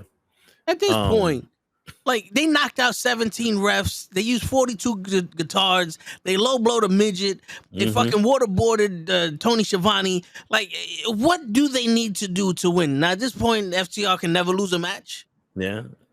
What's I thought the international title blackjack match, I thought that was pretty good. That was all right. I like the ending. Yeah, I like the ending. Adam Cole versus Chris Jericho made absolutely no sense to me at the end. It felt very it felt another very WWE move. Like the minute I saw it and he stopped it, the first thing that came to my mind was Seth Rollins versus The Fiend and Hell in a Cell. That's what it reminded me of. It was like, what just happened? Yeah. And I don't know if it makes sense to you, but later on that night to have Jericho pissed off and not like concussed. Like the ref stopped it because he's smashing you in the face with a chain. Yep. You should be hurt. And not like, oh, I got a little boo-boo. Like hurt. Like you shouldn't show up to Dynamite next week. Exactly. You should not be wrestling in a tag team match the next 3 days later. Yeah. That was a little sus to me. I don't mind like it, because this is the one. It's like a lot of this stuff. The wrestling doesn't lack. Like there's a lot of good wrestling in it, but sometimes the emotion doesn't transfer over. Yeah, and that should have been a lot heated with Adam Cole and Jericho for it to end that way. You know what I'm saying? Yeah. The women's tag team match. I mean, the women's tag team match. The women's heavyweight match with Toni Storm and Jamie Hayter. Yeah, I thought that was what you call it. I thought that. I know she's hurt and she just went in just to drop the title, but come on, they should have just did that then. Yeah, she should have. They should have had her come out beating the shit, and then 1, 2, 3, and then Toni Storm going, "Look, see, I told you. You want to cheat me out of my shit, then I'm going to cheat you out of your shit." You know what I'm saying? Because the whole thing was like, yo, the last time I had a fair match, you fucking cost me my title. Now there ain't no fair shit here. Got you. But when she comes back and it's like, wait, what's going on, Cody Rhodes? Why are you in every pay-per-view now? Yeah, I don't get it, but that's what they wanted. And then CM Punk is coming back. Yeah, they made that official because I didn't watch Dynamite yesterday. Yeah, so Tony Khan yesterday came out and said that the first episode of Collision will feature CM Punk, which everybody knew. I mean, even over at Collision, yeah. When is Collision? In 2 weeks. It's on a Saturday? It's going to be on a Saturday, yes. So the 17th? Yes. Oh, the same day that we're out and about. Yeah. To the right. It's going to be at 8:00. Okay. So. On TNT? Yes. Okay. Yes. Yeah, it is. Because it looks like they have the same logo as Monday Nitro, yeah. Which is crazy because it's like, I get it. You're a fan. But you came in here, you called it Dynamite because of Nitro. Your Collision show is a knockoff of Nitro. Yes. Your video game, whichever one you want to call it, is actually a knockoff of WCW versus NWO The World Tour. At what point are we going to have a real shit? Yeah. At what point are we going to have AEW? No clue. Like, I get it. You like WCW. You like wrestling. You're a big fan. Beautiful. Kudos to you, my G. But let's come out with some AEW shit. You know what I'm saying? Right. If I wanted WCW, I'll go watch the cock at the three fucking pay-per-views they got for WCW. Exactly. Come up the block and we'll do a Collision viewing party at my crib. Oh, I'm actually going someplace after. Yeah. If I wasn't going no place, I'd be like, fuck yeah, let's go. Kenny has a black tie event he got to go to after Do the Right Thing. Yeah, no, it's like the only time that we like all of us have together, like with Jackie and the kids and stuff like that, because we've been so busy with sports. Yeah. That right after the wrestling, I'm literally leaving to like do something with Dumb 3. It's like just us. So hey man, you deserve it. But yo, not for nothing though, parts of Double or Nothing did kind of look like Vince Russo WCW days. mm-hmm. You know, there was a lot of referee beat downs, a lot of run-ins, a lot of what the fuck is going on here. You know, I know they made a big deal of MJF beating Darby Allin the first time with a headlock takedown, and then Darby Allin tried to get it back, and then MJF beat him with a headlock takeover in the ring. And I'm sitting, I'm like, okay, that's cool, but are we gonna have Darby Allin versus MJF? Are we gonna have that feud now? No. We're back to MJF sitting at home doing nothing. Yeah. And then now Darby Allin is tagging with Orange Cassidy, and Sting came back. Mm-hmm. So is that the plan? When Wardlow fights for a title, he needs a valet. That's what it looks like. And then when Darby fights for a title, you take Sting out of there. Which makes no sense. Yeah, because not for nothing, Sting. Stop acting like you wasn't NWO. You know what I'm saying? Like, come on. You want to be champion or you want to go home?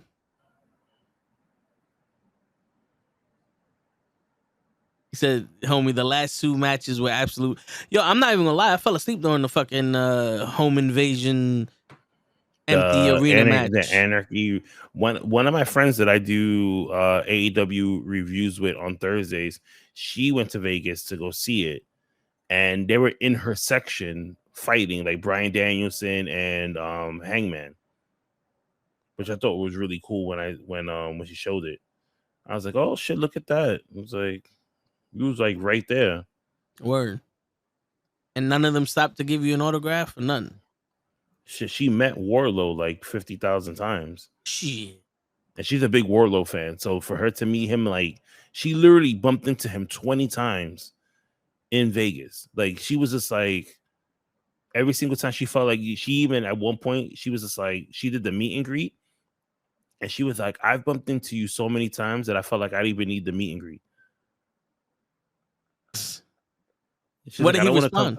He was like, he started laughing because he was just like, so he's like, well, did you get picked? He was like, yeah. She's like, we've literally taken pictures 4 times already before even meeting you in a meet and greet.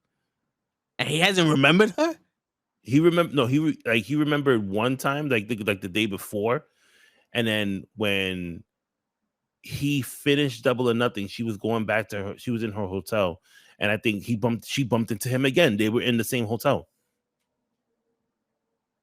So in some countries we call that stalking, but you know what?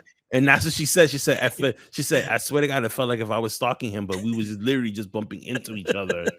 Sure. And me and this girl always bump into each other also. I don't know why I don't know what I'm doing in Harlem, but we always bumping into each other. Nah, yeah, I get it. But that's cool. Yeah, listen. That's like I wish. Oh. Okay. I just heard my voice echo back to me, so I was like, "What is this?" My bad. I don't have headphones on today, and surprisingly, neither does Toe, which is amazing. Mm-hmm. Wow. I'm tired of these. Yesterday, I had enough of the fucking headphones. I have an indent in my fucking head for these shit. I'm good. But I'm gonna head off now because it's already 11. You have to go to work? Yeah. Oh. I wish I could do that, but there's nobody there for me to be like, yo. Hey, but you're gonna be off pretty soon. That sounds like their personal problem. Mm-hmm. Yeah. What did you guys cover really quickly? No, we didn't cover anything because we was waiting for you. We heard his opinion. Yeah, so you're gonna get your opinions on Double or Nothing and everybody else. Yeah. I kind of just did like a quick rundown of what I thought of everything. Gotcha. Okie dokie. All right. We'll see you when you get on shift. All right. Word. I'll be back. Don't threaten us.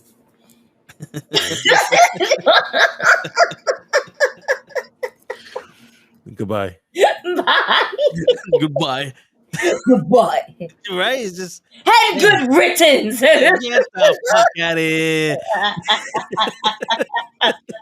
Shit. Oh man. Wow. There was a lot of wrestling over the weekend. Yeah. A lot. And we have about an hour to cover 3 shows. 3 shows. We're at 3 shows, right? Yeah, that's 3 shows. Yep. Double or Nothing, Night of Champions, and NXT. I just saw NXT. Great job. Loved it. Double or Nothing. Great job. Loved it. Night of Champions. Not so bad. It wasn't bad. It really wasn't bad. It was actually a pretty good pay-per-view. Yeah.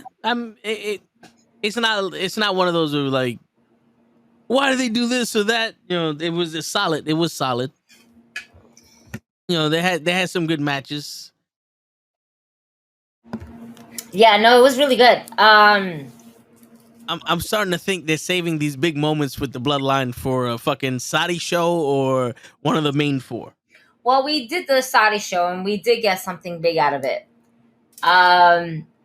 So I don't know if you want to run through the card from the top to bottom. If you want to run through it really quickly, we can do that. Yep. I don't even know what happened on the card.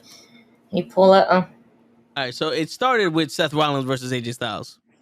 Right. This is how we crowned the new champion. Now, I think, hold on. I go back into my notes. You see how I just did that? AEW. New internet speed, new GG. I'm lucky I don't have the big book with me. Trust me, my big book is in that book bag. Gunther. I was the only one. Wow. Okay, I just saw something. So Kenny was the only one that went with Seth Rollins.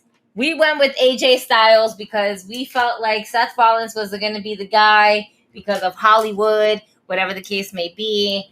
And you know what? Eventually it's going to happen. He's going to end up leaving us for Hollywood. And also, for my defense, me and Lay's defense, fuck Seth Rollins.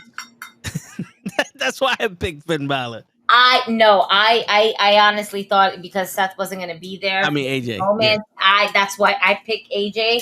Also, AJ just needs a title. I feel like AJ needed the title more than Seth Rollins, but I think this is like they want to give it to him before he calls it completely quits. Because if he is already having one foot out the door with Hollywood, you know, it's only a matter of time. Yeah.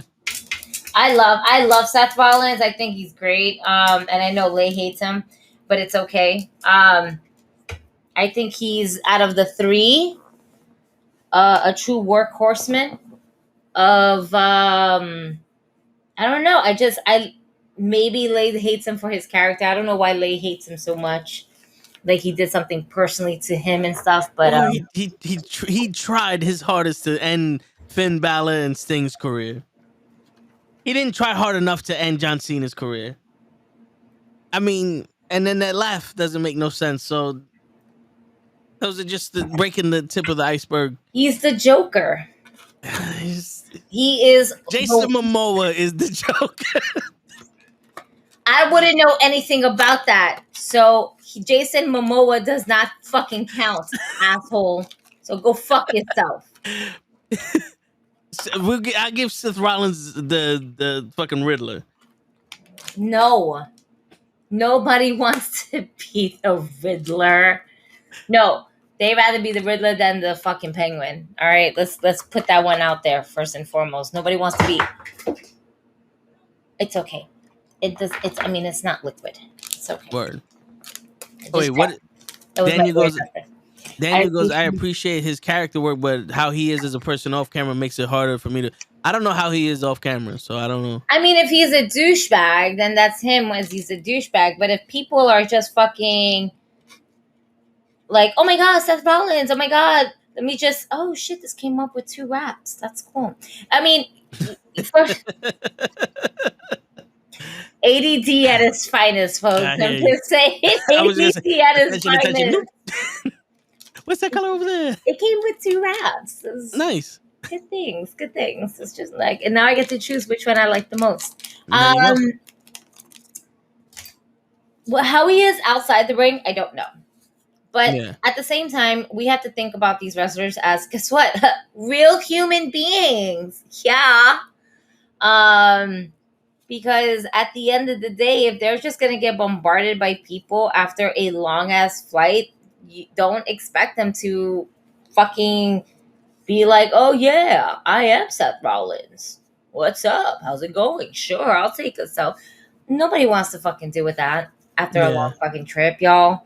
All right. And he's with his family, then respect that. There's nothing wrong with it.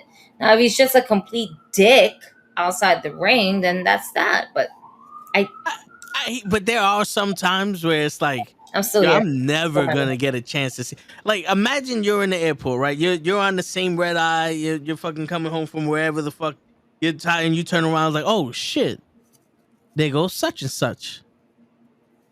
I'm never gonna be able to see such and such again. Not that close. You know what I'm saying? Like, yo, such and such. But you know what the thing is that taking a picture with me? That I understand. You know what I'm saying? That makes sense. But you have these douchebags that wait for these guys and women outside, like, oh, hey, like they're paparazzi or some shit. Yeah, like, can you sign these Funko Pops for me so people can get a quick buck? Yeah. And that is what I'm talking about. Now, if you're on the same flight with them and shit like that, and what in the case of scenario that you said right now, so that makes sense to me. But even then, like, even after a long flight, you asking for a selfie, that might still even be a little bit too much, because it's like, bro, I'm not in no mood for that shit. And I hear you. And I know it comes, and I know it comes with the territory of being a famous wrestler. Yeah. Or a famous person in general. Yeah. I know Bully Ray is on some, you take that picture, it don't matter when the fuck it is. You know, because it's like these people pay to watch you and all that other shit, so you take that picture with them no matter what time. But they are human beings. Like, if let's say I see fucking Seth Rollins or Sasha Banks at the airport and they got 15 fucking bags, they're trying to juggle the shit and all that, I'm not gonna walk up to them and be like, hey, since you're at your most inconvenient time, can I take a picture with you? And that's a lot of things. A lot of times that's what these wrestlers deal with. They deal with the fans that want to go ahead and bother them at the most inconvenient time for them. I don't do it self. I did it because I love wrestling, so my kid, I remember. Okay, well, that's a different story. Everybody has their own fucking things and stuff like that. Yeah, but also, that's where you do meet and greets. Yeah. Like if you're waiting at the airport for them to sign a Funko Pop, go to their meet and greet. They're specifically there to sign your shit. At an airport, a selfie or a hello, it's not too much to ask for. That's true. Like if they're eating or something, hey, how you doing? Okay. But when you sit there and you're going to interrupt their life, oh, can you sign this one? They do that for meet and greets. Like they specifically do that for meet and greets. So like you have a like, yo, I'm going to be at a meet and greet in your city tomorrow. So I have a funny story, which I think I probably told it on the podcast, like probably when we first started doing this, about meeting wrestlers at an event or just like shit like that while they're eating and stuff like that. I met Matt Cardona while he was still Zack Ryder in WWE in the food court at Comic-Con. And I marked out. I was completely in my Harlequin outfit. And I just went up to him. I was like, hi, you're Zack Ryder. I just want to say you're a dope wrestler. I fucking love you. Thank you for what you did. I know you're eating, and I'm so sorry. I'm not going to bother you to ask you for a picture. I just want to say hi. And he's like, well, you already interrupted me in my meal. And I was like, I'm so sorry. I will never. He was like, you want a picture? I was like, yeah, but you're eating, and I don't want to ask for it. He was like, you already interrupted me. And I'm like, I'm so sorry. And then he took a picture with me, him holding his food, and me in my Harlequin fucking Arkham Asylum fucking cosplay. And I'm like a fucking idiot. Like, I disturbed the man for his, just to take a picture. Thank you again. You didn't have to do that. I appreciate it. Thank you. I'm going to go sit over here with my head down because I just did the one thing I said I was never going to do, but it was that scenario. When will I ever come this close to this wrestler ever again? Word. And who's to say if you were like, yo, I'll wait until you finish eating, and then you turn around, the motherfucker gone. Gone. He's gone. Yeah. And at Comic-Con, out of all places, forget about it. Never. Yeah. You'll never be able to find them ever again in the food court. Nope. Like, never. I'm still here though. I'm just. No, I hear you. That's just, do it. Do it. But I'm pretty sure Matt Cardona is probably one of those people that's like, I want to. He's gonna give you shit just to give you shit, but deep down inside, he's cool with it. Yeah, like he's marking out on you marking out. Yeah. You know what I'm saying? Like, oh, she knows who I am. Hey, yeah, right. And this was way before he became the indie god. All right. Yeah. Way before that. Because he knows damn well why he sat in that food court. You know what I'm saying? Like, granted, you may not be The Rock, but when you're in a fucking Comic-Con with a bunch of geeks, and there's gonna be a bunch of people that know who you are. I'm surprised you ain't the only one that did it, or you was the only one that did it. That I know of, yeah, because I was kind of there, like, not to say I was watching him. That sounds mad creepy. But, like, we were around the same area and stuff like that where he was eating. So I was like, oh, okay, cool. I was like, that's so cool. I saw him. That's dope. That's awesome. I took a picture with him. Oh, my God. He hates me forever. Hey, at least he knows you. That is...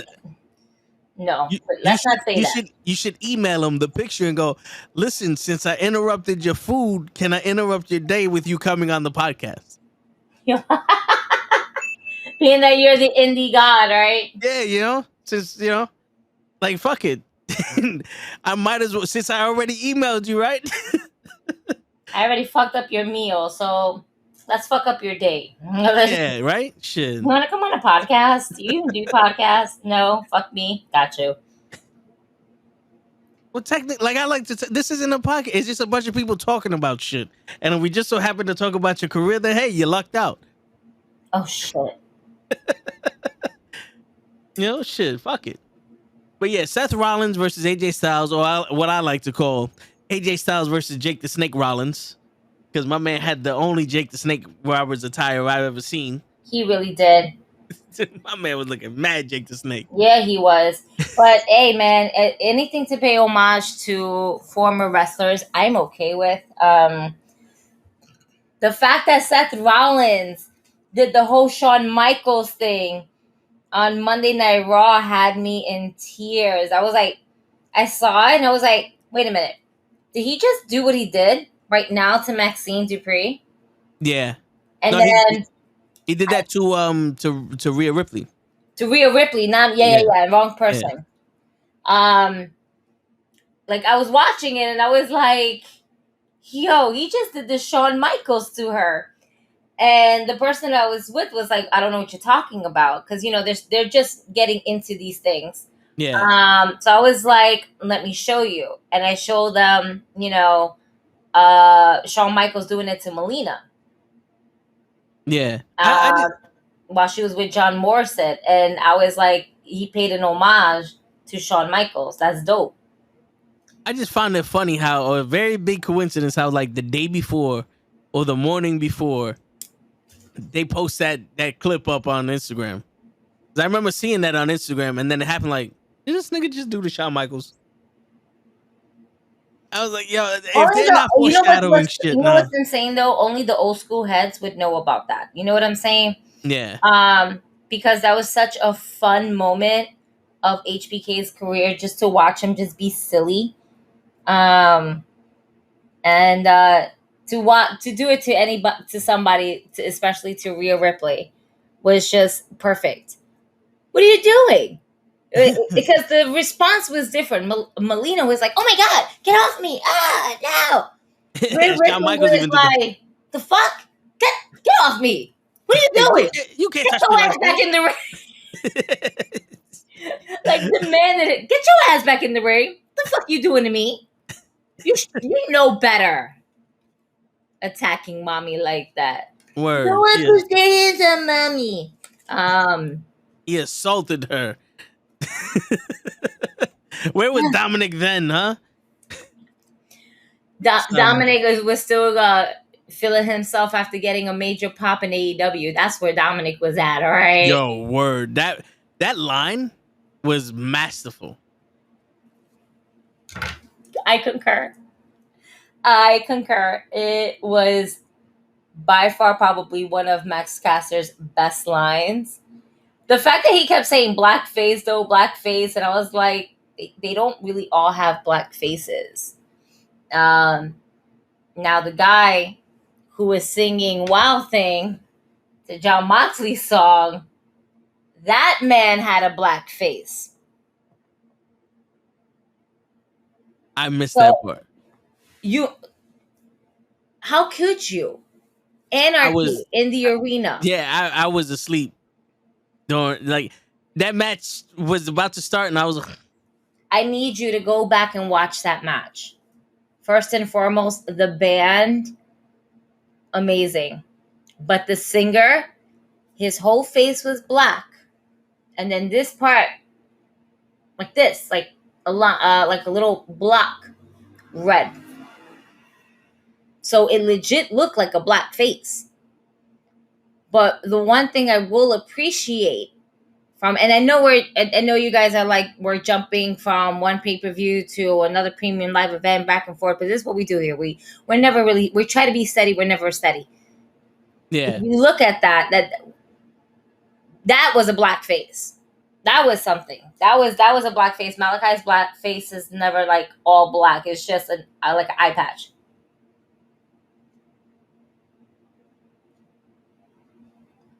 Yeah, he looks like he still got the bruise from when they ripped his eye out of the socket. Right, exactly. But that's what he did it for, just so to continue continuity. But at one point, bruises heal, my man. But I get it. That's part of the yourself. Okay. But yeah, I get it. That's the shit though. But like, Double or Nothing was kind of long, but also a lot of those matches were like, they fell short. They felt long and then rushed.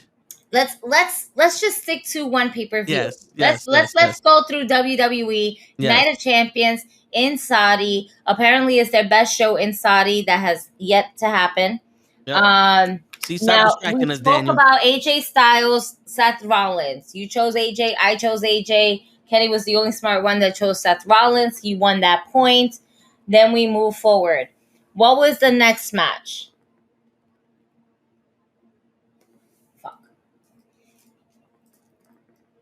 Was it Trish versus Becky? Yes, it was Trish versus Becky. I had the matches, but not in order. But yeah, it was Trish versus Becky.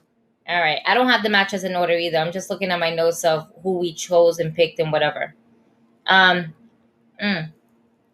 know Becky laid her out with that punch. I don't know if that shit was real, but that shit looked like she really punched Trish in the face. And right in the opening? Yeah. It looked like it. It really did. I agree with you on that.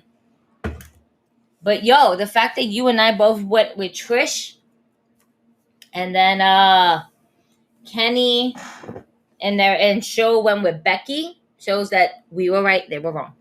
That's right. Did we see Zoe Starks being included in this? Absolutely not. But does it fit the character in trying to bring up this new person from NXT to the main roster? Yes, it helped her. Yeah. And it's kind of got like an old school Attitude Era feel. Because it would always be like the hot chick with the gritty chick. And you know what I'm saying? Like the gritty chick did all the fighting and then the hot chick took all the shit. Yep. So now you got Trish Stratus talking all the shit and then Zoe Stark about to do all the fighting. Where now you just have like hot chick with hot chick or Ronda with somebody who could actually wrestle. You know, but yeah, I liked it because I think Zoe Starks needs to be more predominant on the main roster. The little things she's done already, I think her character fits. And if you want to make somebody go for the, I don't know about the title right now, but somebody that's actually going to have a spot for another storyline, let's go with Zoe Starks. Absolutely. I think that, again, I'll mention this and I'll mention it until the day it happens. I am manifesting this. There needs to be a mid-title for the women's division. There needs to be like a TBS title, but for the women's division in WWE. Yeah. And the dogs outside, if you can hear them, they agree with me. Yep. Exactly. Them dogs know. Either that's a dog or a little girl yelling. No, that's definitely a dog. That was definitely a dog. That's a small dog. With the biggest bark in the whole block. That's it. Word. Yeah, Yeah, that's little right. fucking You hot keep dog. talking. Little fucking hot dog with the midget leg. Mm-hmm. Shit. So I enjoyed this match for what it was. I did not expect Becky's nose to be leaking the way it did towards the end of that match. Holy shit. Did it come from the Zoe's finishing move or from the Stratisfaction? So I think it came from the Stratisfaction.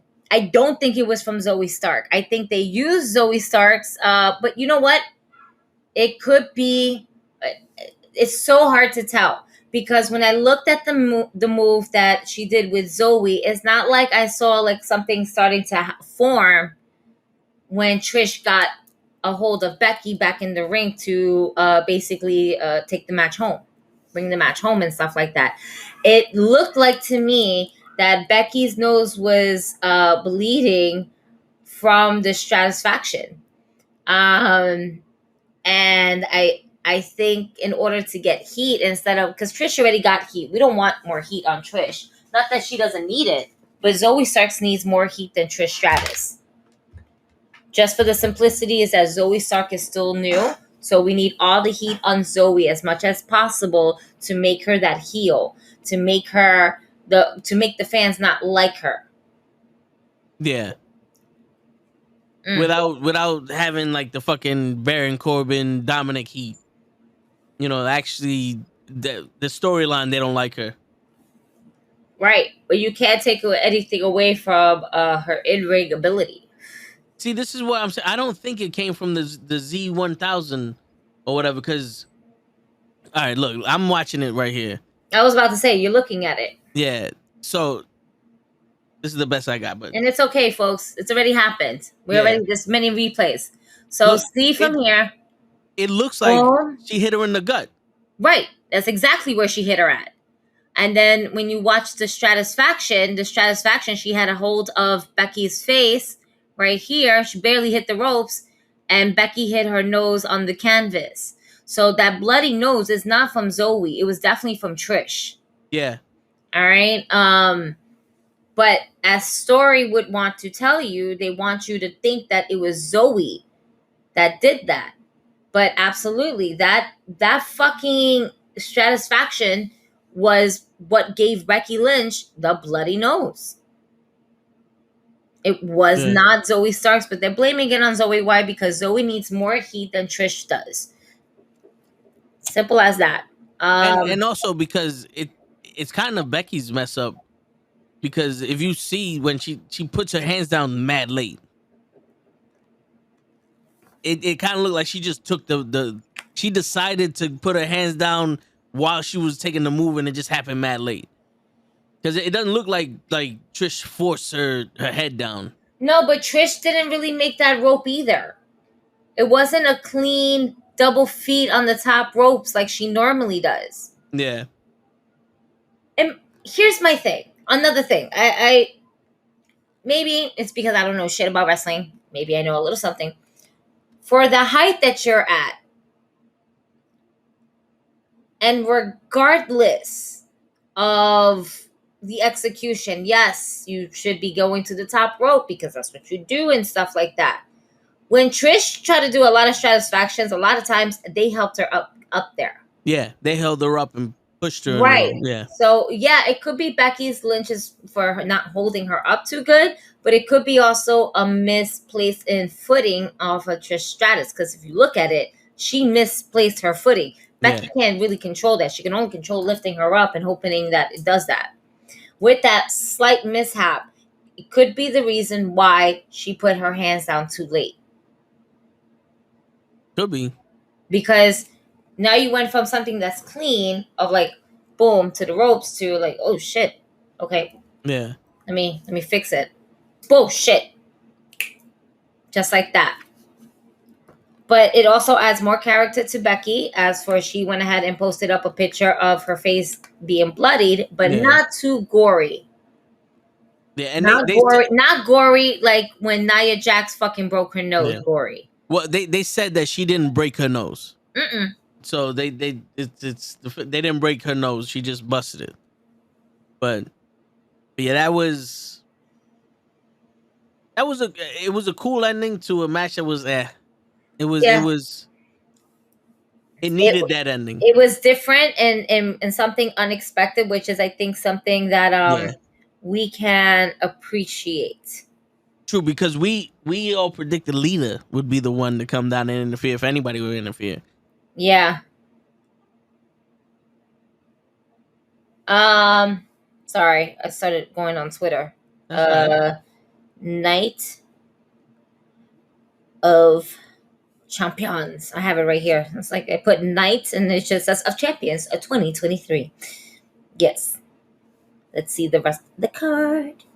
What is the rest of the card? So I know then we had the Intercontinental title with Gunther and Mustafa Ali.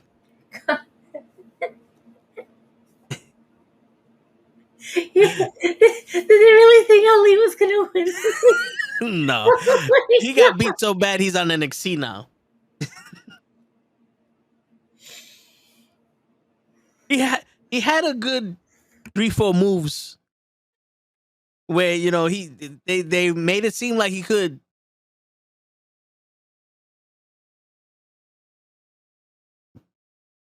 Daniel said it right.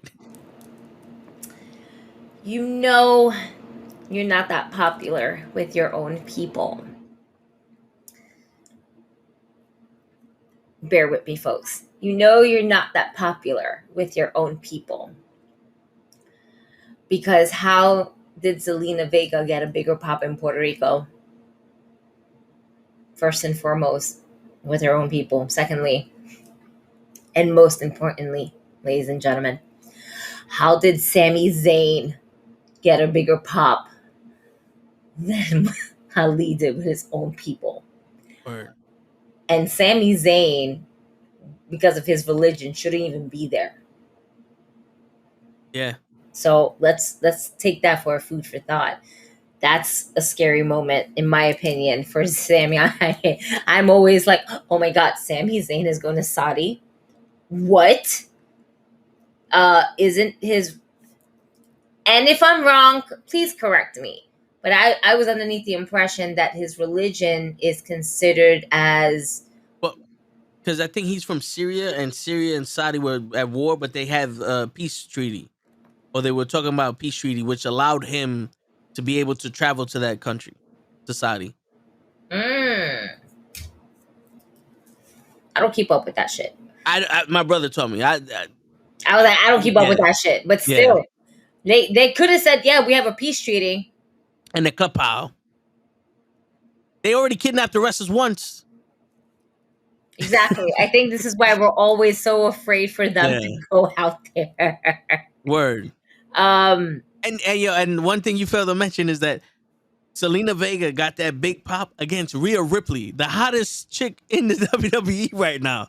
The hottest chick in the game. Not Jade no more. Nope. Mommy. That girl. Yep. That girl right behind me. She got the big pop. Mommy got the big pop. In both pay-per-views. Mommy. No difference.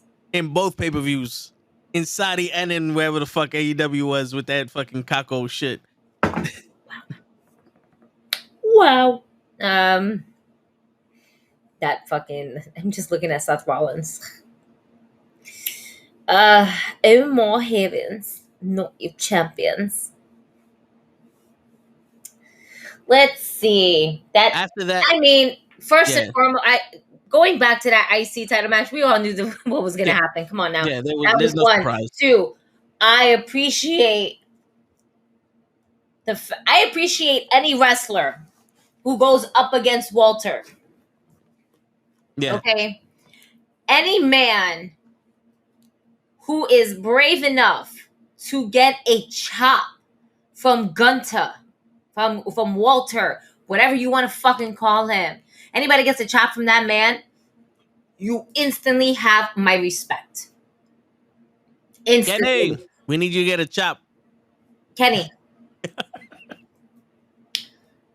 I mean, we're just gonna, you know what it is? We have to build Kenny we can't have Kenny come back on the Knucklehead Network with a chief cast like Kofi Kingston. Word. So what we have to do is we have to build Kenny up little by little. So we started with Lala. You know, we've got to start taking chops from other wrestlers, and we're just gonna continue to build from this. And we're gonna, don't worry about the lawyers. Kenny works hard, but he don't work that hard for this particular lawyer. So you guys are safe. No, but we're gonna get there one day with Kenny. Word. We'll wait and see. Just wait and see. But anybody that takes a chop from Walter, from Gunter, absolutely amazing. He took a lot of chops, and you're right. Ali had his momentum at least 3 or 4 times, but Gunter completely stopped it, called it for an end. Ciao, bacalao. Yeah. Thanks for coming. That match would have mattered if they made Ali more than just a fucking crybaby. Because it seemed like he went from being a crybaby that got his ass kicked by Bobby Lashley to now I'm a positive dude to now some asshole that's just going to get his ass kicked by Walter. I mean, the power of positivity. Just think about the New Day. Yeah, but Kofi Kingston stole his spot. And now Mustafa is trying to steal Kofi Kingston's gimmick. It's not the same thing. It's not the same thing. You know? Touche. Touche. Touche. But yeah, the next match is Asuka and Bianca Belair. Asuka and Bianca Belair. Woo! I'm so happy. You chose Belair. Me and Kenny chose Asuka. I chose Belair? Yes, you did. I have it right here. Toe Belair. Gigi, Kenny, Asuka. Yo, listen, I didn't think they were going to let Asuka do anything. But I'm happy for Asuka. We always said it. We like Belair chasing the title more than her being the champion. Especially when there's no competition. And there's rumors to turn her and the Street Profits heel. Which would have been better for Raw, but I guess that's their Judgment Day on SmackDown. Because... Well, we don't even know if it's going to be them, all 3 of them together as a trio. You know what I'm saying? Yeah. Not to take away anything that they have done together, where the Street Profits are basically cheering for Bianca, but you never see Bianca Belair kind of throw a celebration for the Street Profits. You know what I'm saying? Because they haven't really done anything memorable except for being a very enthusiastic characters, I should say. You know, they bring in fun. They bring in excitement. Their promos are really fun to watch. They bounce well off of each other. The wrestling is there. But the hokey pokey college let's just put the freshman year college, like, hey, Red Solo Cups, hey, we're gonna be doing like the frat boy college character is getting stale. Yeah. And it in a way is like they kind of remind me of two frat brothers, you know, just having a good time. And no, obviously they're not white. We're not talking about that. But the culture of just having a good time, pretending to drink, you know, it's just water in there. Yeah. But just like, yes, what we gonna do? Who want the smoke? Who want the smoke? Everybody want the smoke. Yeah, grow up. I'm growing. I'm smoking. Yeah. It's You want true. the It's smoke. true, You though. want the smoke in this. I feel like anybody who you don't want the smoke, and then like people got the smoke, and then they didn't really get the smoke because they got smoke. Yeah. It's true though, because you have to see the gimmick evolve Yeah, and mature. Like the Usos, they came in like if they were the Wild Samoans right. upgraded with the face paint and all that stuff. For And then you guys that they didn't evolved. see, go check out the Call Up podcast. Go check out Kenny's fucking IG page. He actually has the whole evolution of the Usos by their years, by their age and everything, and how they evolved from being just these Samoan brothers from a Samoan dynasty doing their Samoan dance and song to being the ones from day one-ish Yeah. to being the ones. Let's be real. Day one-ish started with the Usos. We the ones really started with the Usos. Yeah. They did, yeah. Because Since day one-ish. it was Jay. It was like, we the ones doing this. We the ones doing that. We the ones. And then it just stuck with we the ones. Right. And then Roman just got You on know the what? bandwagon. That sounds fire. You're right. Yep. We the ones. Throw your ones up. The Usos are the reasons why we throw our ones up. Yep. Roman Reigns, it made it a thing where it's like, nah, you rolling with us, throw your ones up in the air. Yeah. Like, throw the ones up and acknowledge me. Right. But the ones who really did it was, the Gigi Show featuring Tom. for Taquan. That's better for you, asshole? I mean, don't be the twos. Because he's the one.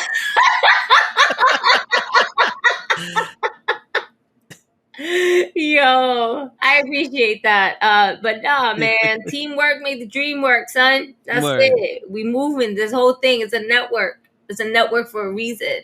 Word. We all bring something to the table. That's right. Toe with his sensitive, irate side of himself, and me just being a friendly, fun pothead who likes to drink Jameson and beer at the same time.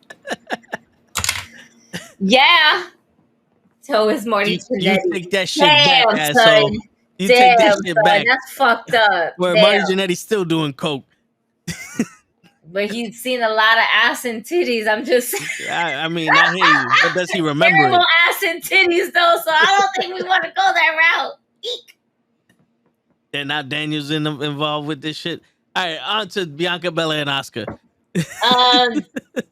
No, I appreciate Asuka and what she brings to this division. She is showing a different side of herself.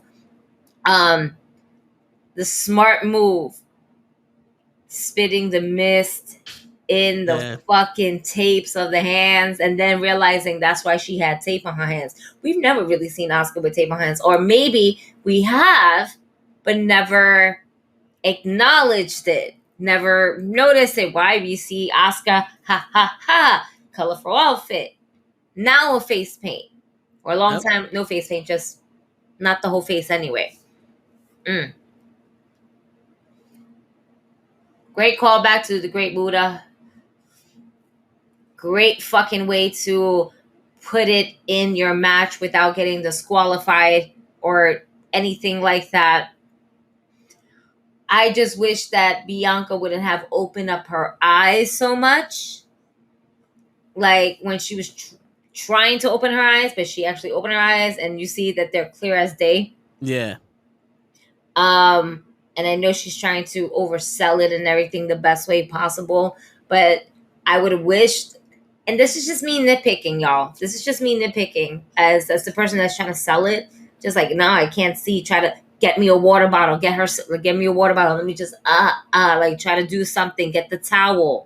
I want to see her actual eyeballs, because her actual eyeballs are clear as day, and I just want to see her like looking like she's struggling more instead of like like if something burns you on your skin, I expect that eye thing. Something burning in your eyes and you can't fucking open them shits because it hurts, it burns. That I don't want you to open your fucking eyes. I want you to grab a towel, grab water, just spray it all over your face, just like some urgency.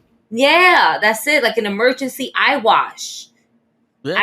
You screaming like that, I don't know. Like, this is me nitpicking.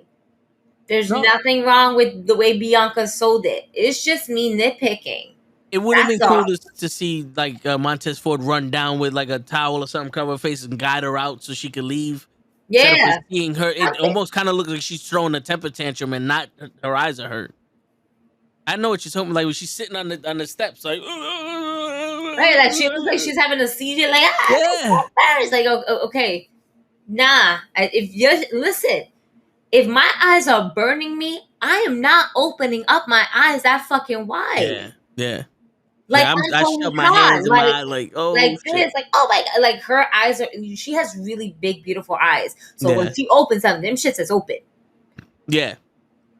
So I just visually, I'm like looking at it. I'm like,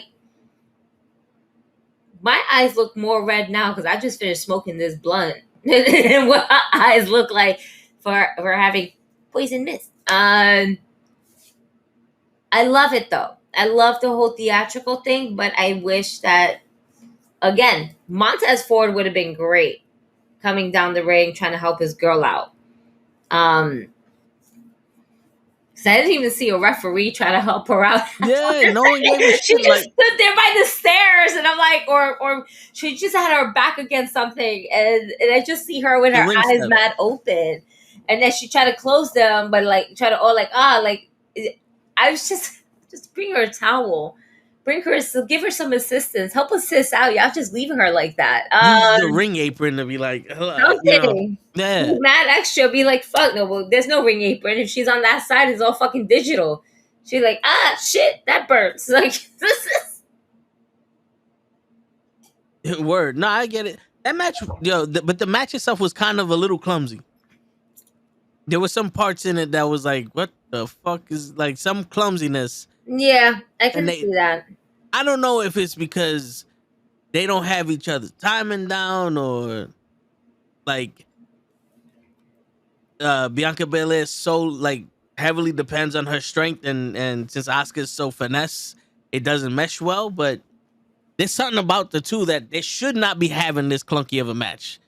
On paper, this should have been the best match we've seen in since fucking Bianca, but it was Sasha. still pretty good. It was still better than the Rhea Ripley versus Natalya match.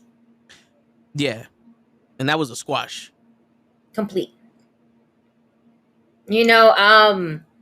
So it had its, Bianca and Asuka had their little clunky moments, little bit, but it was still, in my opinion, they both put in a better effort than the match that I felt with Natalya and Rhea. But then Rhea is like this powerhouse, so it's just sucky because every time we see Natalya in anything,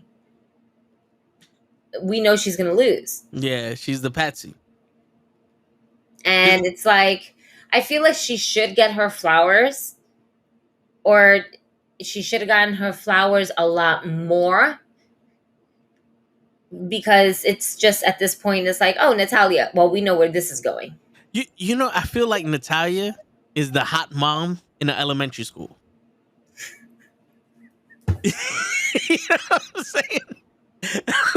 Like, yeah, in school you're the hot mom and look at me. But then in like when you're out in the street, it don't match like that. You're a small fish in the ocean, but you're a big fish in a little pond. Like, I feel like that's Natalya. She's the mom from the PTA meeting. Yeah, like she walks out with her resume. Like, look, I got a resume, and everybody's like, but that's not how you really are in real life.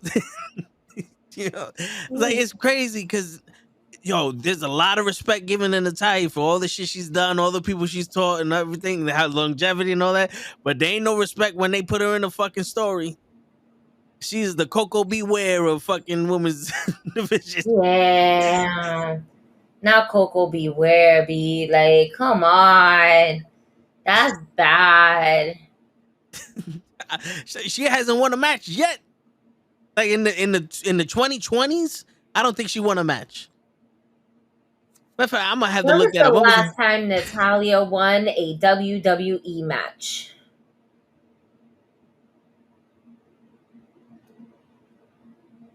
No, Google, you're just gonna give me a whole bunch of shit.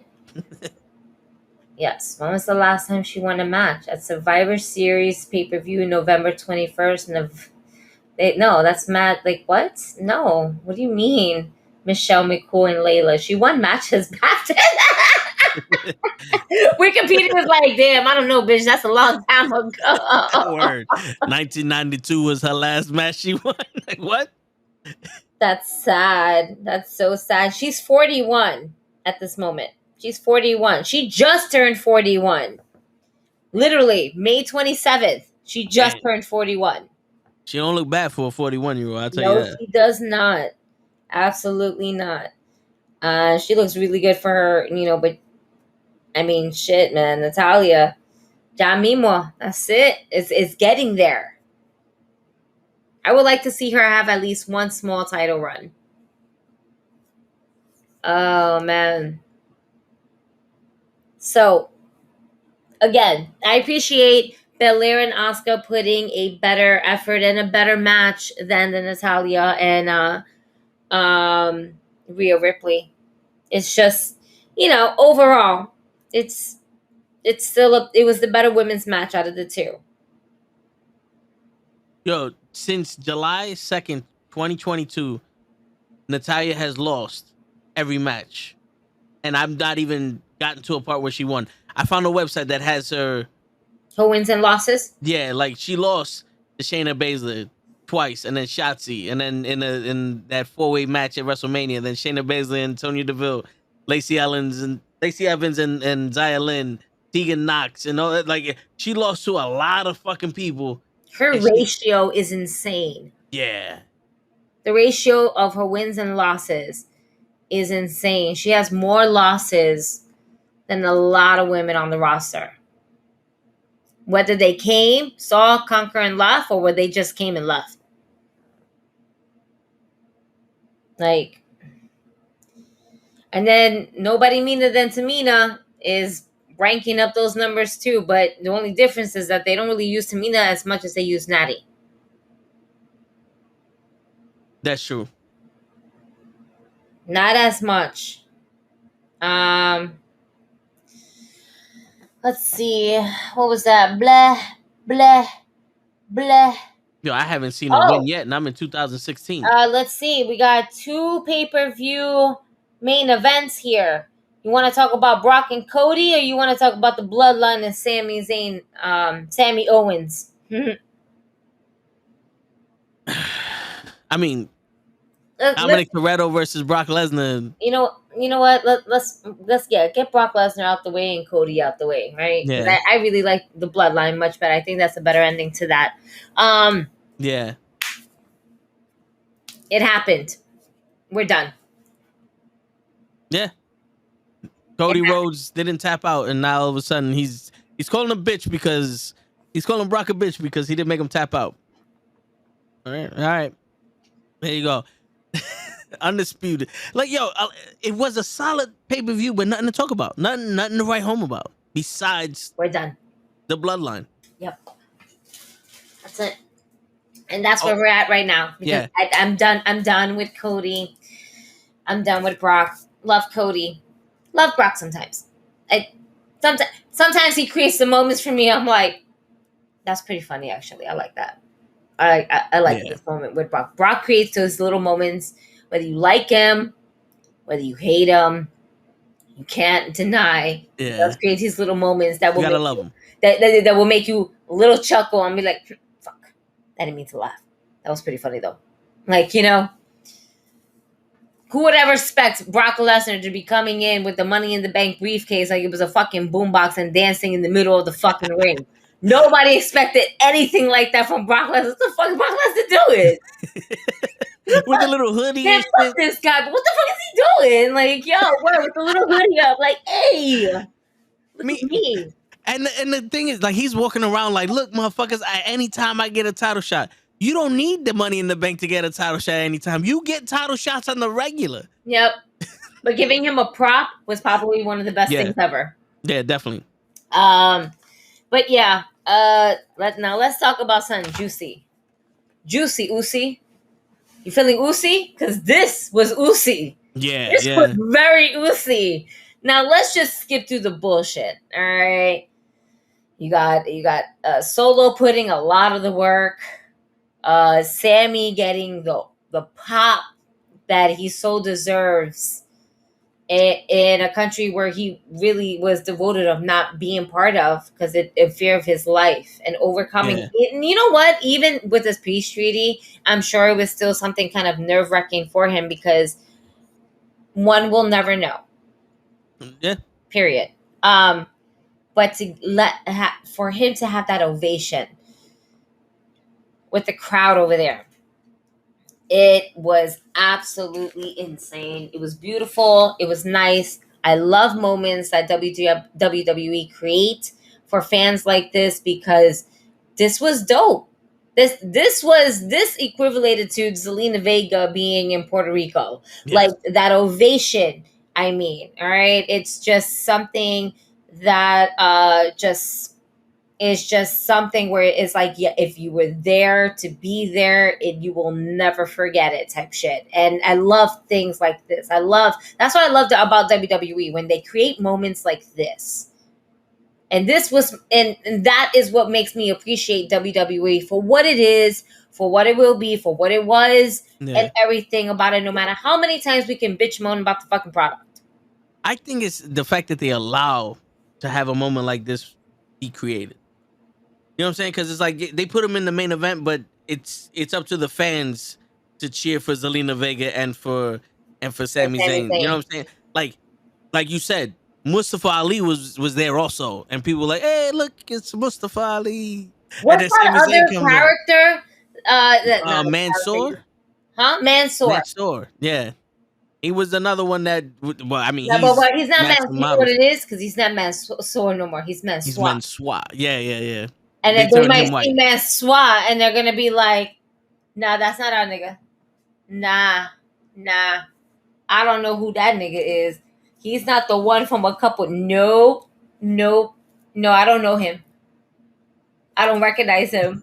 Yeah. They might be like, got that good hair. Yeah. No. What is this? What is this? Word. They might be like, "Nah, we might have a peace treaty, but we didn't agree on this part with their fucking racist word." Get that fuck shit out of here. Word. Oh man, but yeah, man, that's so they had it. Oh man, I just realized how this. They traded Mustafa Ali for Mansoor. Yep. Oh shit! Oh man, it makes sense now. It makes sense. Yeah. Wow. Moving forward, Bloodline. Yo, the super kick to Solo. The super kick to Roman. I saw that coming. I didn't see the super kick to Solo coming though. Yeah. Like I was like, damn, somebody's gonna snap. There it goes. Boom. And when it happened, it was even a moment like, oh, we super kicked the tribal chief.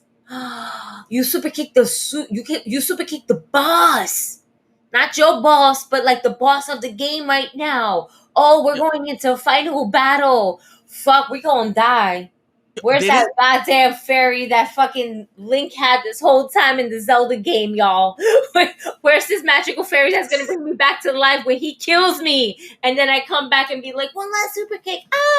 You know? holy shit, great story. Makes me anticipate to watch SmackDown tomorrow. Yeah.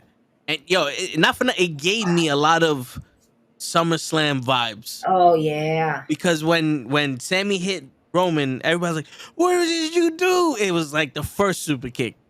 Then the second one was like Jimmy kicking Sammy, and Jay is still in there like, "What the fuck?" Like you can tell he didn't want this to happen, but Jay's like, "He ain't your fucking brother. I'm your fucking brother." And my man was like, "You know what? I got you." Yeah. Fuck this nigga. Bah! See, this is what we're talking about with storytelling, because remember when Jimmy first came back, Yep. he said it straight out, "I'm not your bitch.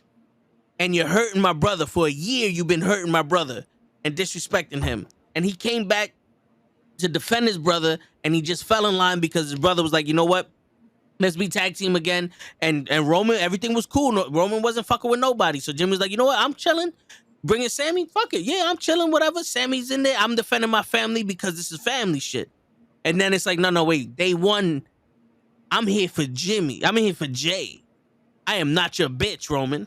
He's still on there. I'm not your bitch. You ain't gonna bitch me out. Because Roman got a little bit too comfortable with the shoving him in the face and all that. And Jay's like, nah, fuck that. Bow. I'm the tribal chief, nigga.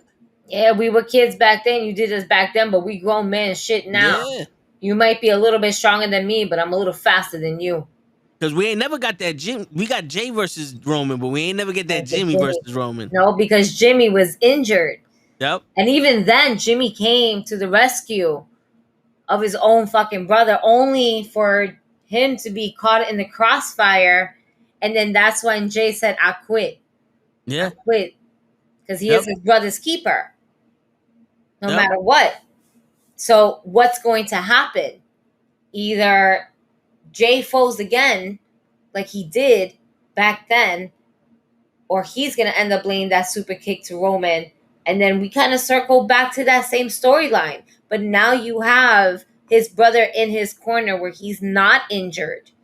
The only thing is, where does Solo lay in this? Like, where is he at? Because Solo right now looks like he's much with the tribal chief, but he's with the elders because the elders told him to protect the tribal chief.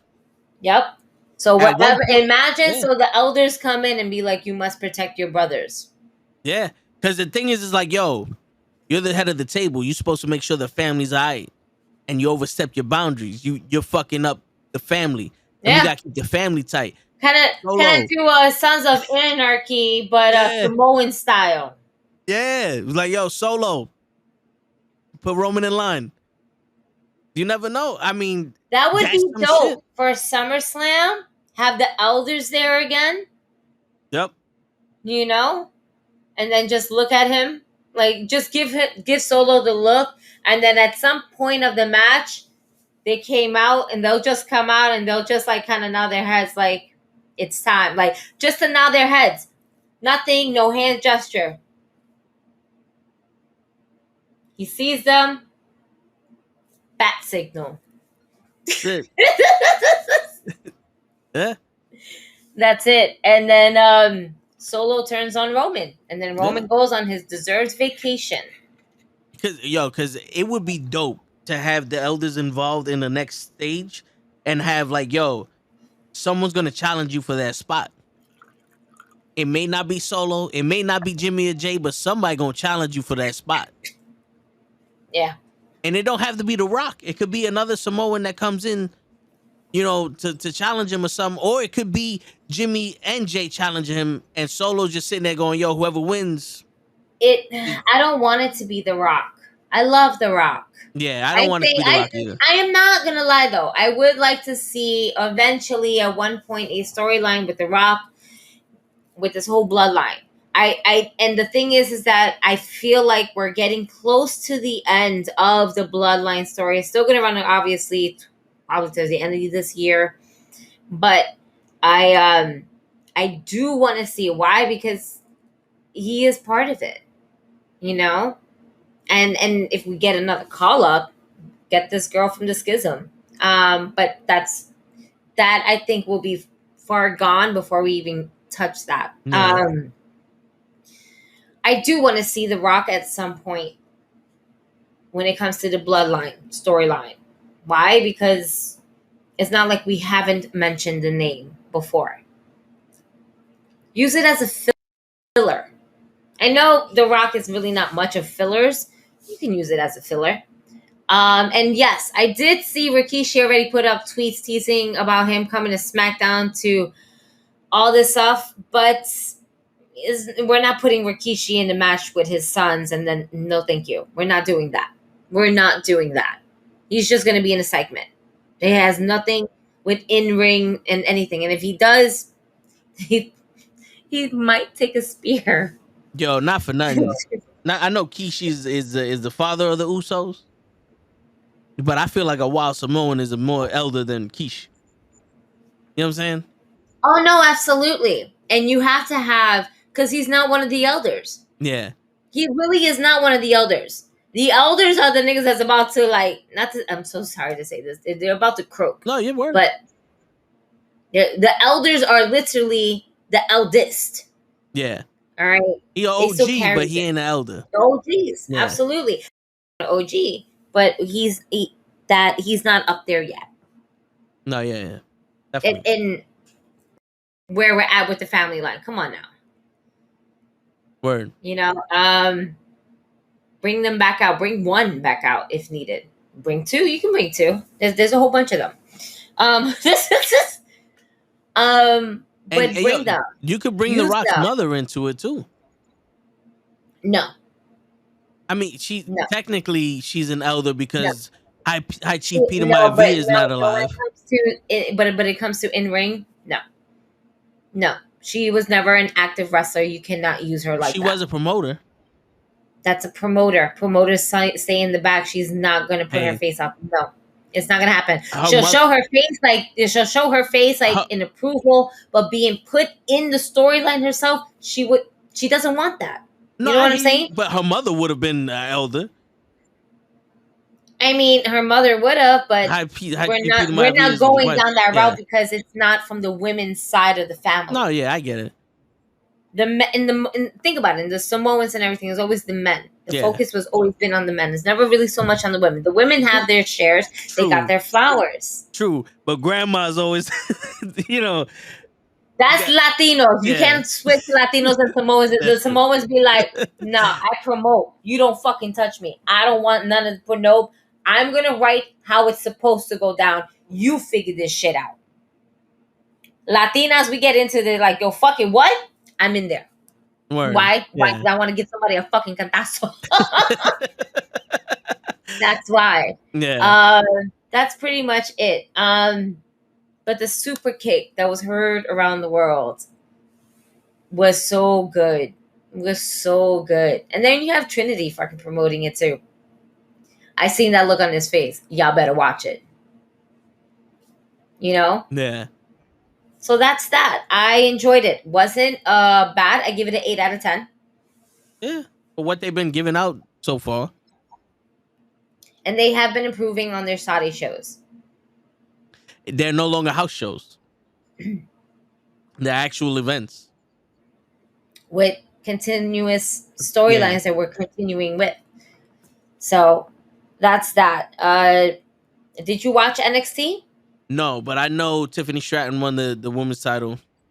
And that's all we need to know, folks. It was a great pay-per-view. Thank you. Have a great night. Move forward. That's it. Listen, I watched I watched NXT very recently. That match was really good, but it also had its moments where it was just like, well, you know how you were talking about Becky and Trish being a little botch, and I don't want to use the word botchy, but it's just a few mistakes here and there. It's just like, plunky. Looks like they had to redo the move. Yeah. Type shit sometimes. This is a match that they definitely had to redo a lot of moves. And if you go back and watch it, you'll see what I'm talking about. Again, this is me nitpicking. I get the idea and what we're trying to do. Braun Breaker spearing Mello felt racist. What? Nigga, you wildin'. It's a move. It's a fucking move. There's no fucking... shut up. The third kid is silent. Nah. Fuck that. Because Hayes went ahead. The spot is that he ran into it. He got speared. Okay. And he still fucking kicked out. All right. It's again, it was a great move, a great spot, and to have Hayes basically kick out of that, it's supposed to be something phenomenal, and it was. All right, because nobody would fucking break a fucking kick out of spear at that velocity that Carmelo Hayes was going through. All right, what he was just doing at that moment. It was good. It was a good match. Tiffany winning the NXT Women's Champion. I haven't got a chance to see NXT on this Tuesday, so I haven't even got there yet. I'm a little bit behind on it. I'm still gonna watch it eventually, probably tomorrow. I'm glad that she won. That match was a little, off, but it went well. Yeah. Her moonsaw, beautiful, amazing. Braun Breaker, Carmelo Hayes, dope. Wesley, that match was fun. The Schism, I think that was part of the Wesley match. Yeah, it was. Because that's who he pinned. Wesley pinned, I don't remember his name. Casey. Joe Gacy. Some shit like that. I forgot his name. Forgive me, y'all. Joe Gacy? Mm-hmm.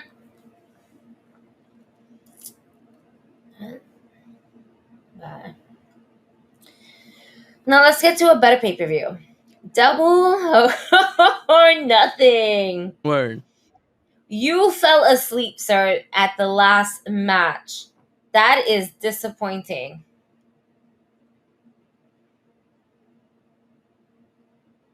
I mean, defend your case.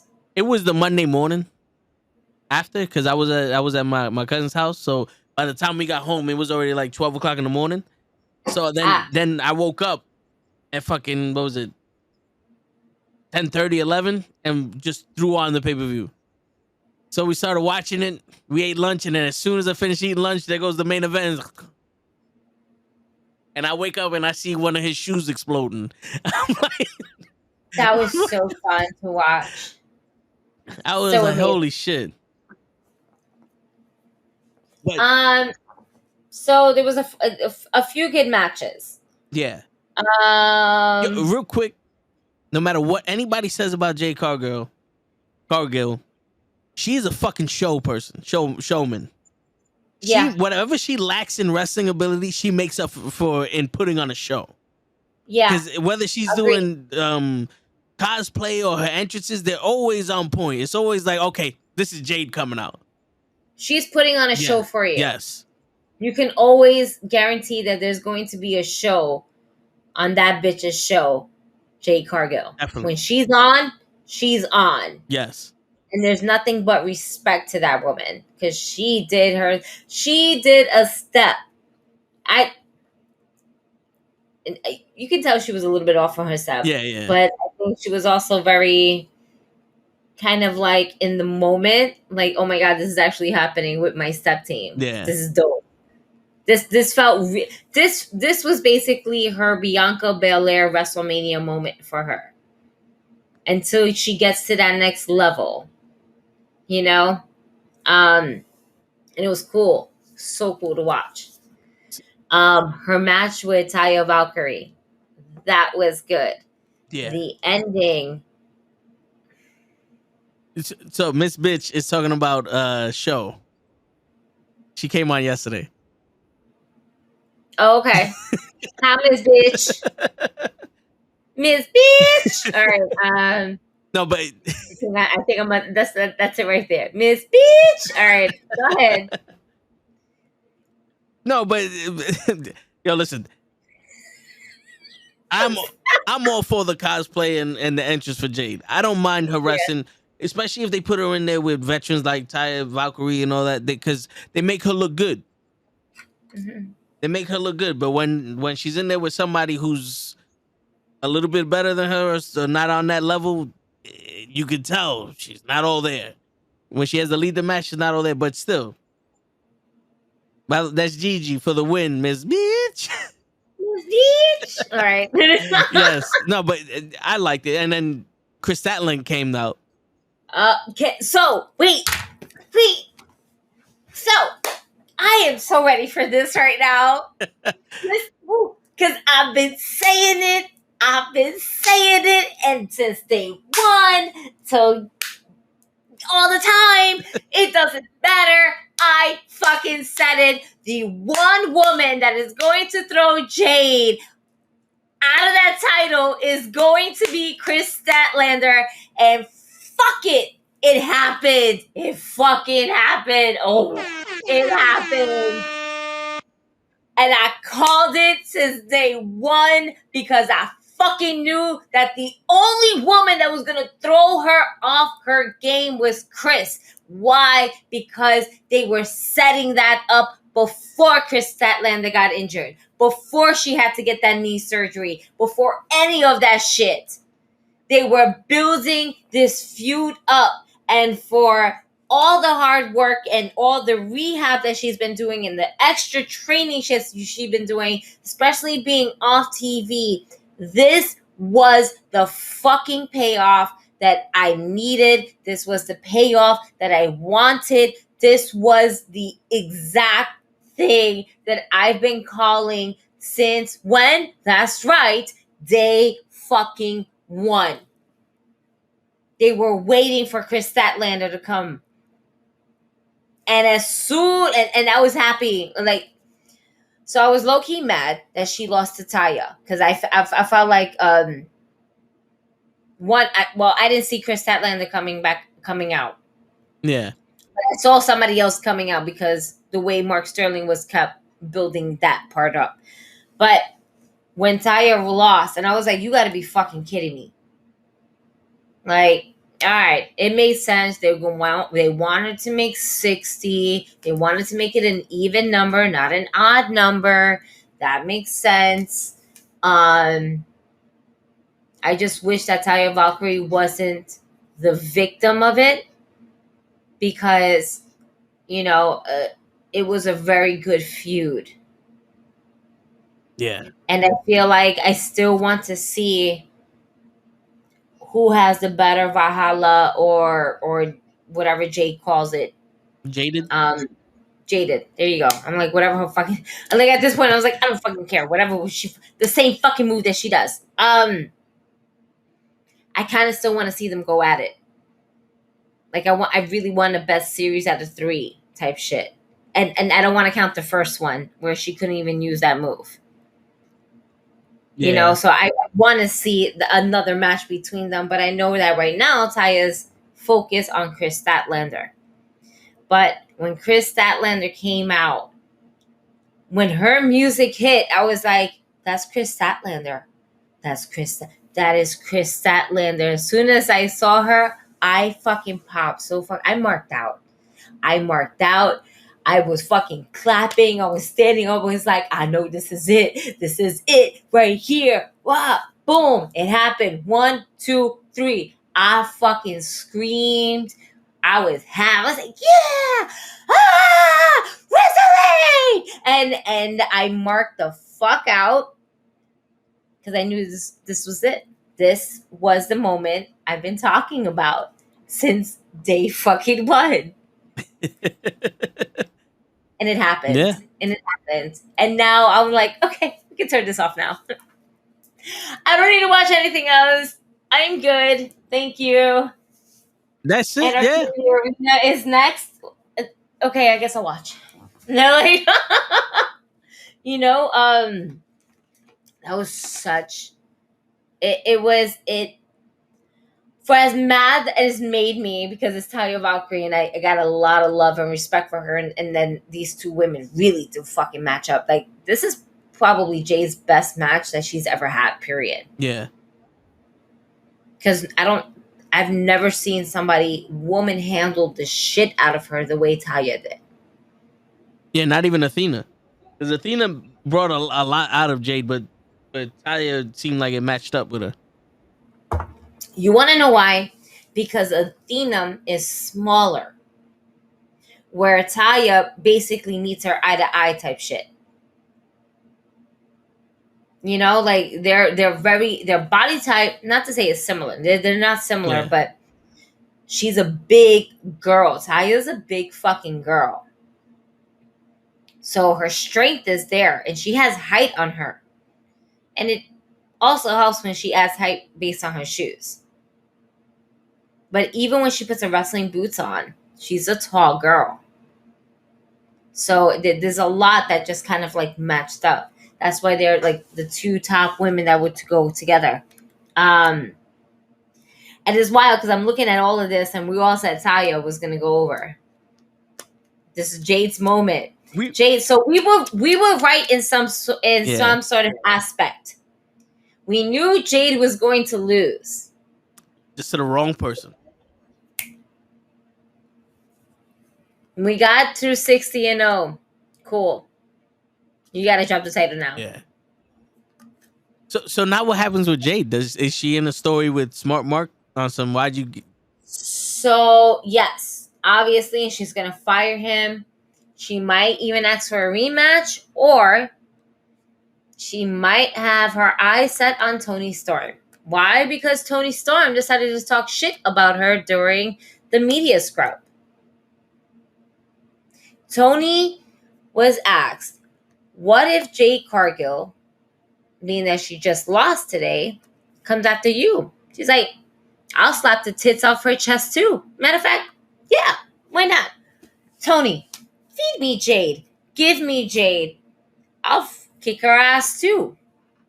She was talking about kicking Mercedes Monet's ass. And she was also talking about kicking Jade's ass. So do we see Jade and Toni Storm fighting in the near future? Absolutely. But it's not going to be the same type of Jade that you see. Why? Because numbers are in play here, and it's something that Jade is not used to. Jade is used to having numbers, but then deleting the numbers that she has. She did it with Carrie Hogan and Velvet Sky. Yep. Hogan got cut off first.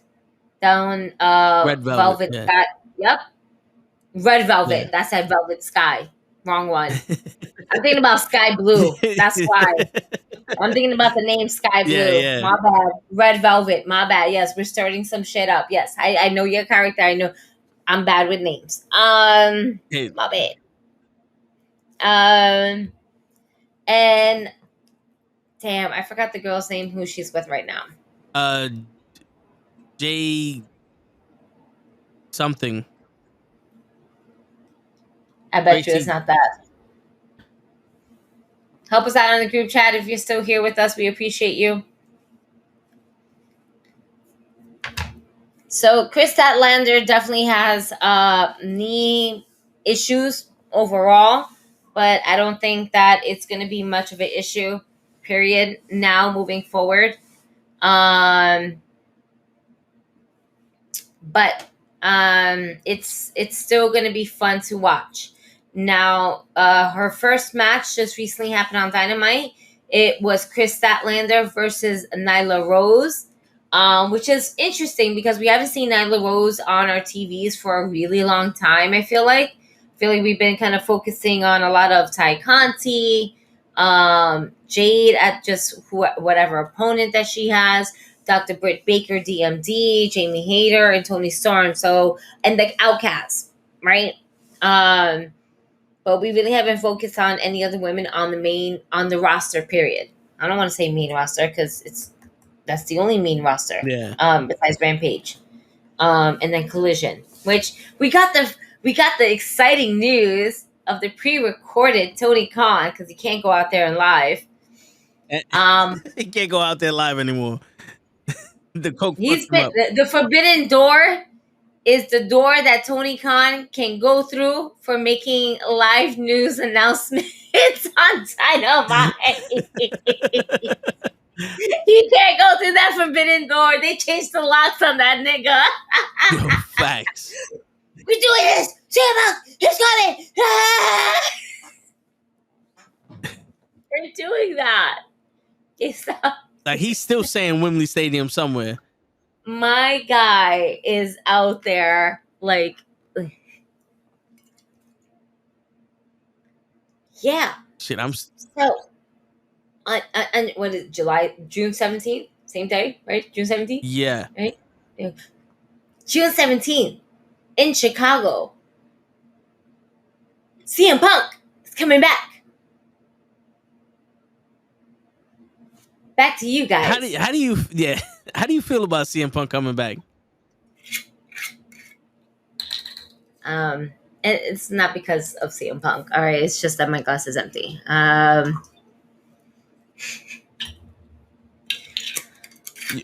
You want to hear some awesome shit? I'm looking up the AEW roster. You know what they updated? Chris Statlander as the TBS fucking championship with the title on her. God damn right you update that shit. WWE, a $1 billion company, can't update their fucking website, but AEW already got that shit updated. And I still can't find this chick. What is CM Punk going to bring to the table that he did not already destroy? Because I feel like after that medium scrum that he did, he kind of slightly tarnished the AEW image just a little bit. And we all knew it wasn't always hunky-dory, hokey-pokey, just kumbaya type shit. Because every company is not going to have... they're going to have that kumbaya moment, and then they're going to have kumbaya reality. Kumbaya. And that's what's going on. Punk is back. What is in the wrestling fan's mind? What is the fucking relationship that Young Bucks, Kenny Omega, what's the relationship? Did we squash it? Did we talk about it like grown individuals? Did we did everybody come into agreement? You don't fuck with me, I don't fuck with you. Are we going to be able to have matches where the two can coexist? I low-key want to see a Kenny Omega versus Larry the Dog match. Maybe not, because Kenny Omega was trying to save the dog. But Kenny Omega versus CM Punk, maybe even Ace Steel, just because he bit him. Put them in a dog collar match. Let's see how that one goes, right? Word. Yeah. Have Larry the Dog as the enforcer. Layla Gray.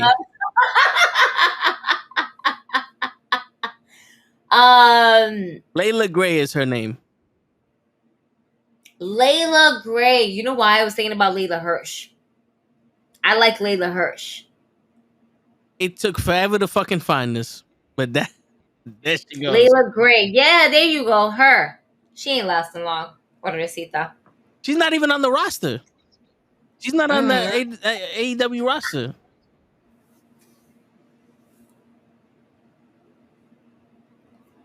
She should be. I mean, she should be, yeah. She should be. But there you go. Layla Gray. Yeah, we're just going to have to see where that goes.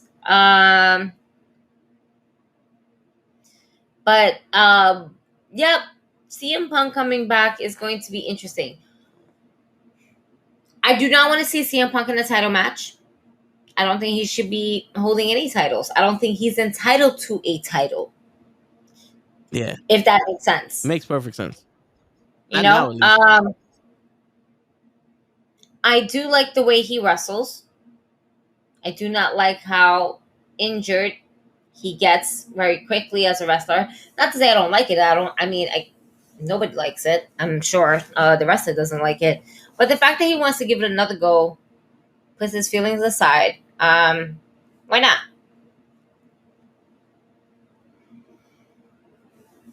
What matches did we not see yet with CM Punk that we would like to see? Why? Because it's going to be a good match. I'm always thinking about it as, I don't personally know the fucking guy. We know about the situation. Yeah. We sound kind of toxic. Yeah. Do we like to go back to our toxic ex girlfriends, boyfriends? No. But is it fun sometimes? Kind of. You know, like, and this is what the situation is with AEW. CM Punk is an ex-boyfriend, right? That Tony Khan just absolutely loves, and I'm pretty sure he's gonna hug him at some point in some conference. You know, we're trying to eliminate that. Yeah. But there's always, oh my God, thank you so much for coming back. Yeah. You know, I have a feeling that we might get CM Punk on his first night back getting stared down by Adam Cole. baby.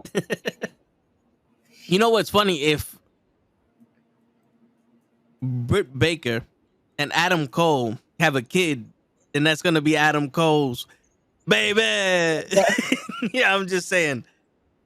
I can't stand you right now. Wow, that was such like a dad joke. Wow, I had to do it. That was a legit dad joke. Wow, I'm concerned for you, Kenny. Where are you, Kenny? You should have got to work already. You see what happens when the headphones don't cut the circulation in my brain? Kenny, where the fuck are you? I know we're on overtime right now, but where the fuck are you? You're on the clock over there. Get on the clock over here, you fucking asshole. Word. Love is love, though.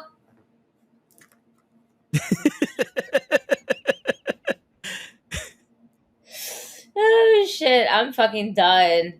Oh, my God. The 21-man Blackjack Battle Royal for the AEW International Championship. Featuring Orange Cassidy and the rest. That's it. We're not going to go through that list. Y'all know who they were. Right. A lot of tag team individuals. All right. And then the very few single competitors that are out there. Which, by the way, that's exactly how I saw it. All the tag teams got eliminated. And then eventually... You know who I'm surprised that they didn't have there? Action Andrade. The dude from that was in the trios match a couple weeks ago with the brown pants. Yes, the one that was taking over Dante Martin's place. Yeah, the flippy guy. Yeah, the other flippy guy. Yeah. I'm surprised they didn't have him in there, because I didn't see him in there. I didn't see him in there either. I know they had the tightrope walker. Mm-hmm. That motherfucker doing that shit every day now. And the luchas. But that's his whole gimmick. That's part of his gimmick. That's part of who he is and stuff like that. Yeah. So, you know, another question is, how many times can we see that before we just before it's overkill? Because at one point in the match, I felt like it was just overkill, and he just did that all the time, and it's like, okay, all right, ring leaves. Yeah. I saw 2 matches with him in it, and I'm already over it. I'm over it. Call him Scripps. No, don't call him Scripps. He is better than Scripps. That's disrespectful. Scripps wishes he can be like Commander. Yes, Commander. Thank you. Yes. Circle their soul. Yeah, pretty much. Yeah, the Latino circle their soul. All right. Yo, was it me or was it weird that they called all the luchas? Like if they were a fucking faction. Like everyone in a mask, the luchas. They couldn't call them the LWO, so they called them the luchas. Like, when did they become a team? The luchas is definitely not. Stop. The luchas. The luchas. What? I'm fucking weak. But yes. This shit. Orange Cassidy wins. He defeated everybody. Yeah. He outlasted everybody. That last segment. How long is he gonna last? We don't know. He might last as long as Roman. He might be the ones. He might be the one just to put up the finger without the hand. There's only so much that you can do a freshly squeeze before you run out of the juice. Yeah, I mean, him and Swerve Strickland at the end of that match did a pretty good job. I like the ending of it.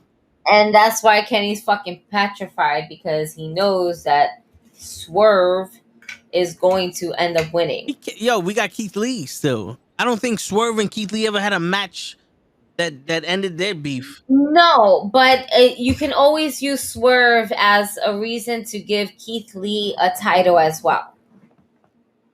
You know, Swerve is going to do his best, and then his matches with Keith Lee is going to be meaningful with a title on him.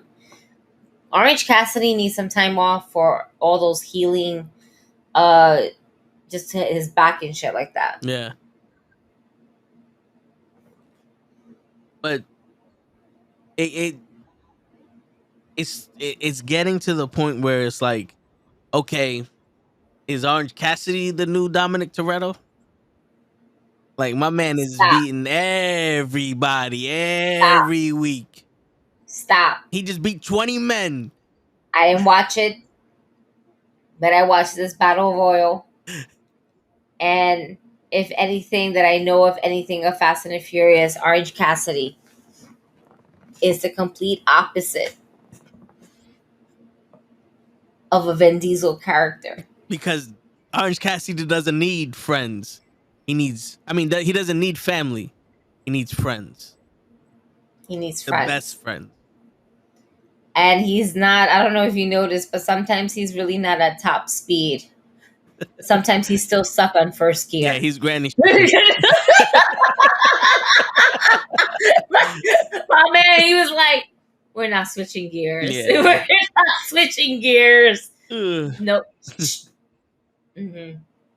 Mm-hmm. Mm-hmm. Mm-mm. Mm-mm. Mm-hmm.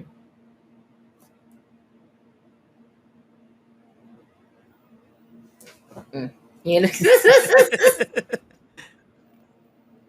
they're nothing alike. All right, we're moving forward. Yes. Congrats to Orange Cassidy.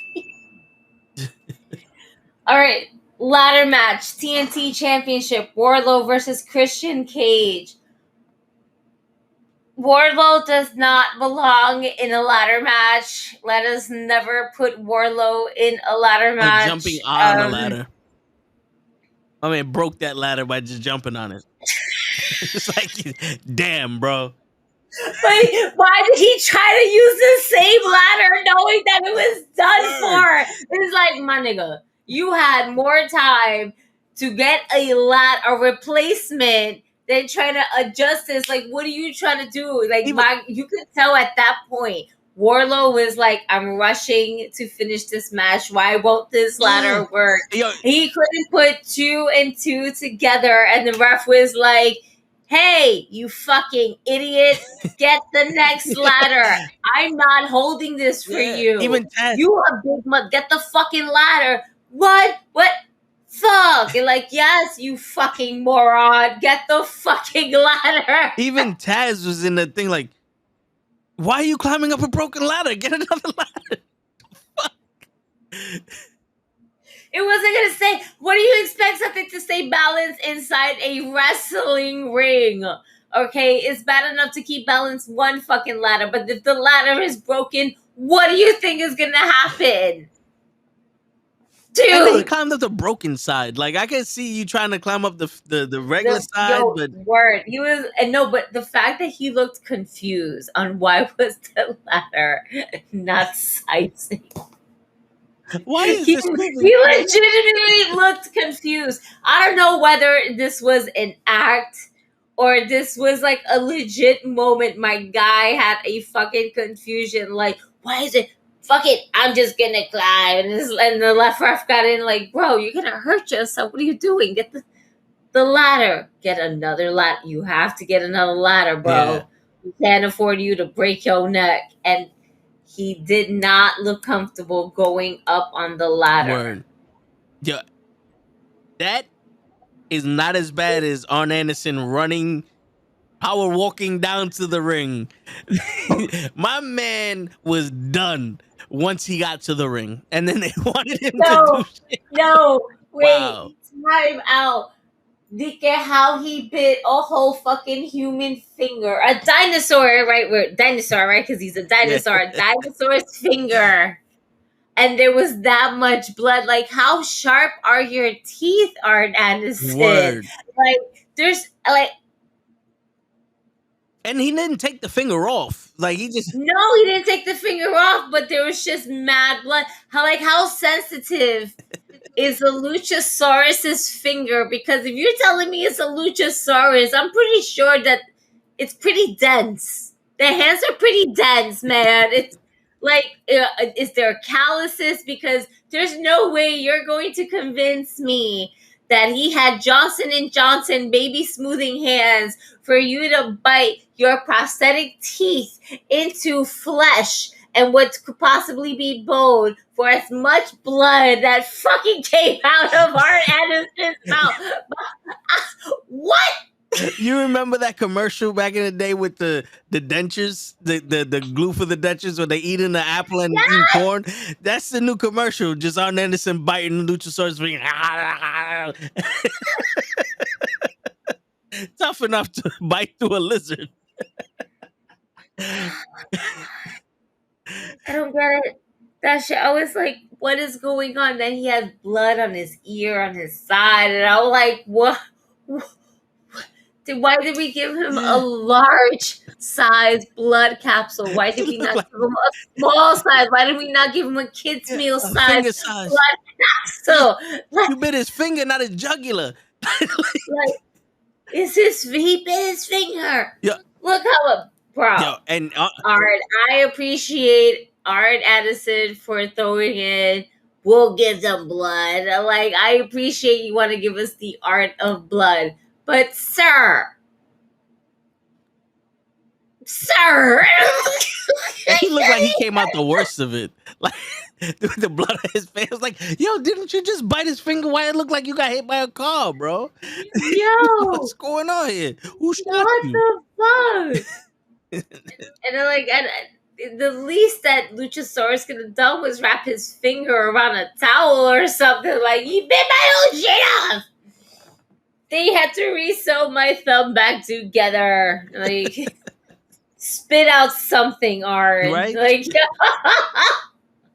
and let Luchasaurus be like, my thumb is gone. My thumb is gone. I don't know what's happening. Oh, shit. And that was it. That was it. Arn Anderson was done. Arn Anderson, he didn't pull out a Glock. His mouth was it. Hey, yo. Damn. But yo, that swanton off of the top of that ladder. He did it. He fucking did it. It was nice. It was clean. He looked scared. Yep. We were scared. Don't do it again. Don't do it again. Cause my man look like he like, I'm gonna do this. I can do this. But he looked like a really big muscle. He is a big muscle guy. But just he looked too muscular to be at the top of a ladder to do some wild shit like that. And then you can tell he was like, all right, I'm kind of like focusing. Whew, all right, I got up here. Look at the crowd. All right, fuck it. Go down. Boom. Yep. And yo, he hit it clean. He did. He hit it real clean. He did. He really did. And it looked really good. I didn't think it was a swanton that he was going to do. What did you think he was going to do? A body. Oh, like a splash? Yeah.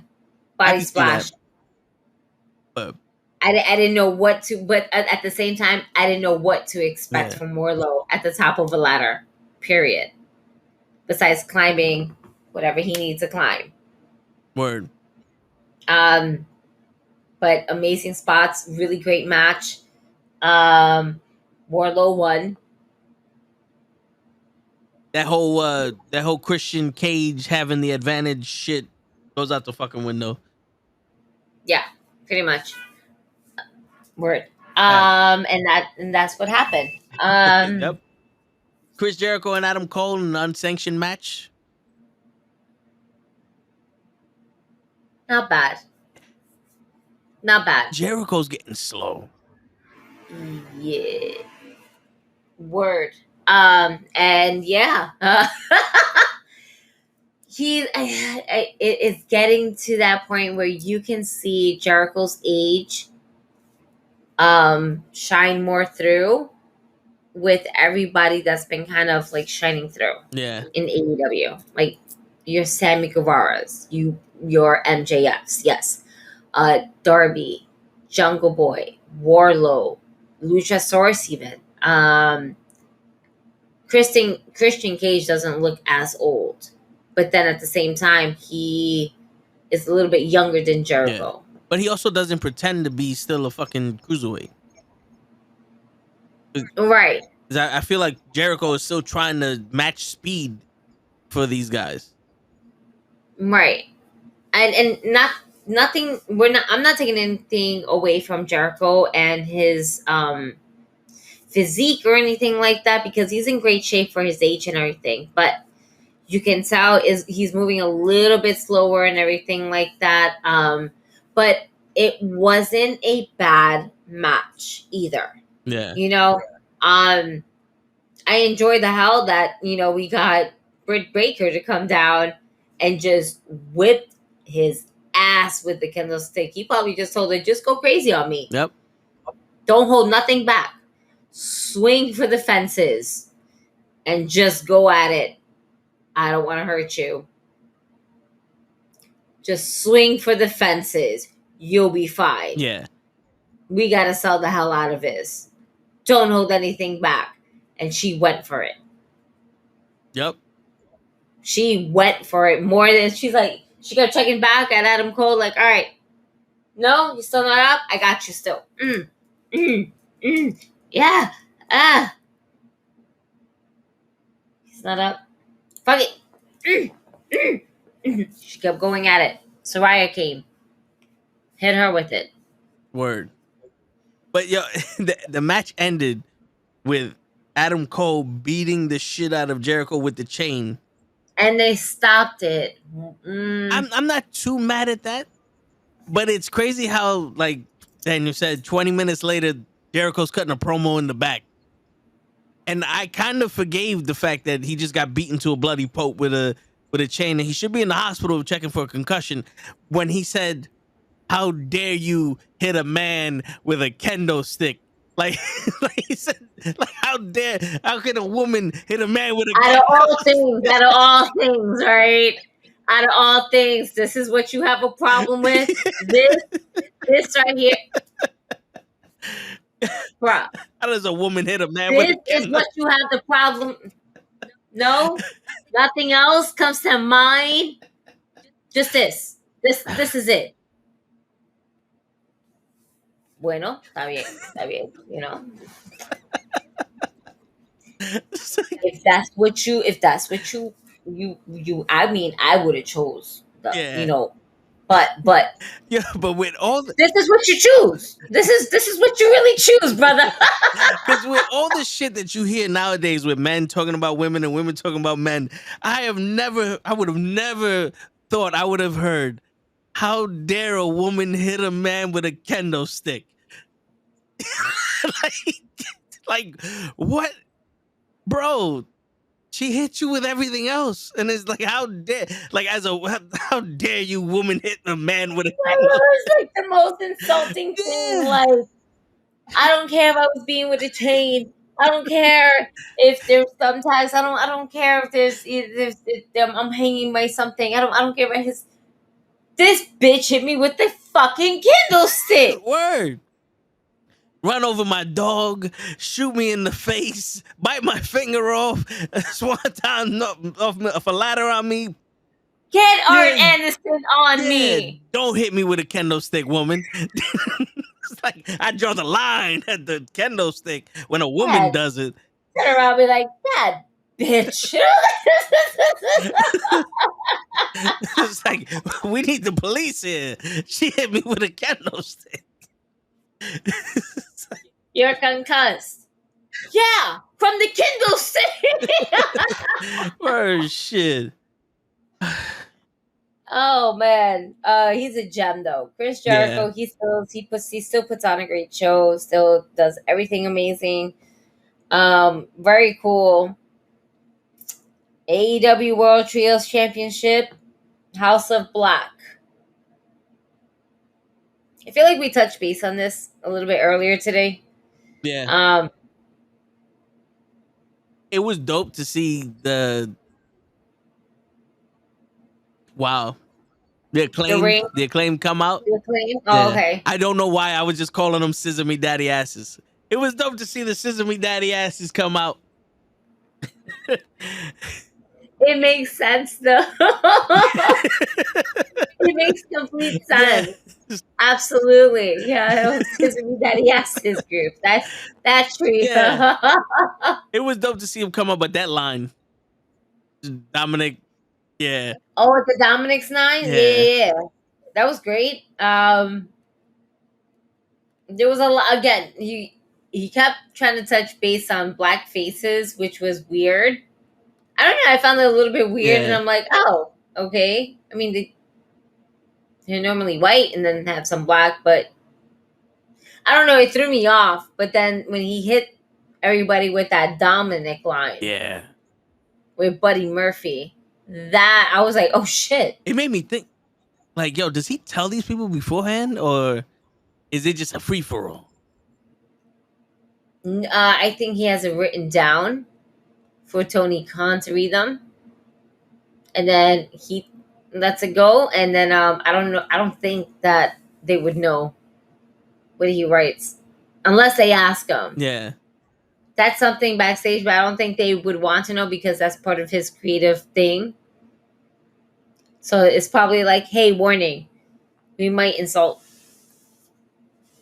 somebody within your thing. Yeah, unless he's like mad cool with everybody and everybody's like, yo, it's for the show, fuck it. You know what I'm saying? Like, just talk shit for the show, fuck it. But like, that was one of those like, oh, this nigga here came at you, bro.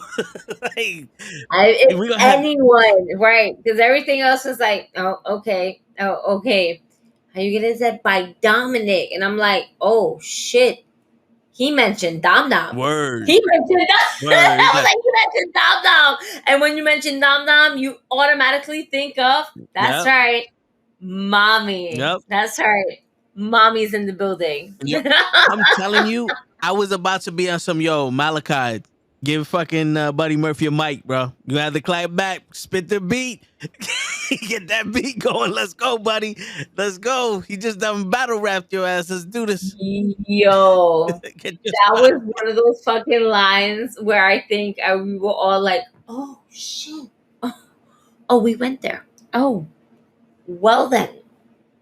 I mean, it's not the first time that Max Caster pushed those buttons with certain people. Yeah.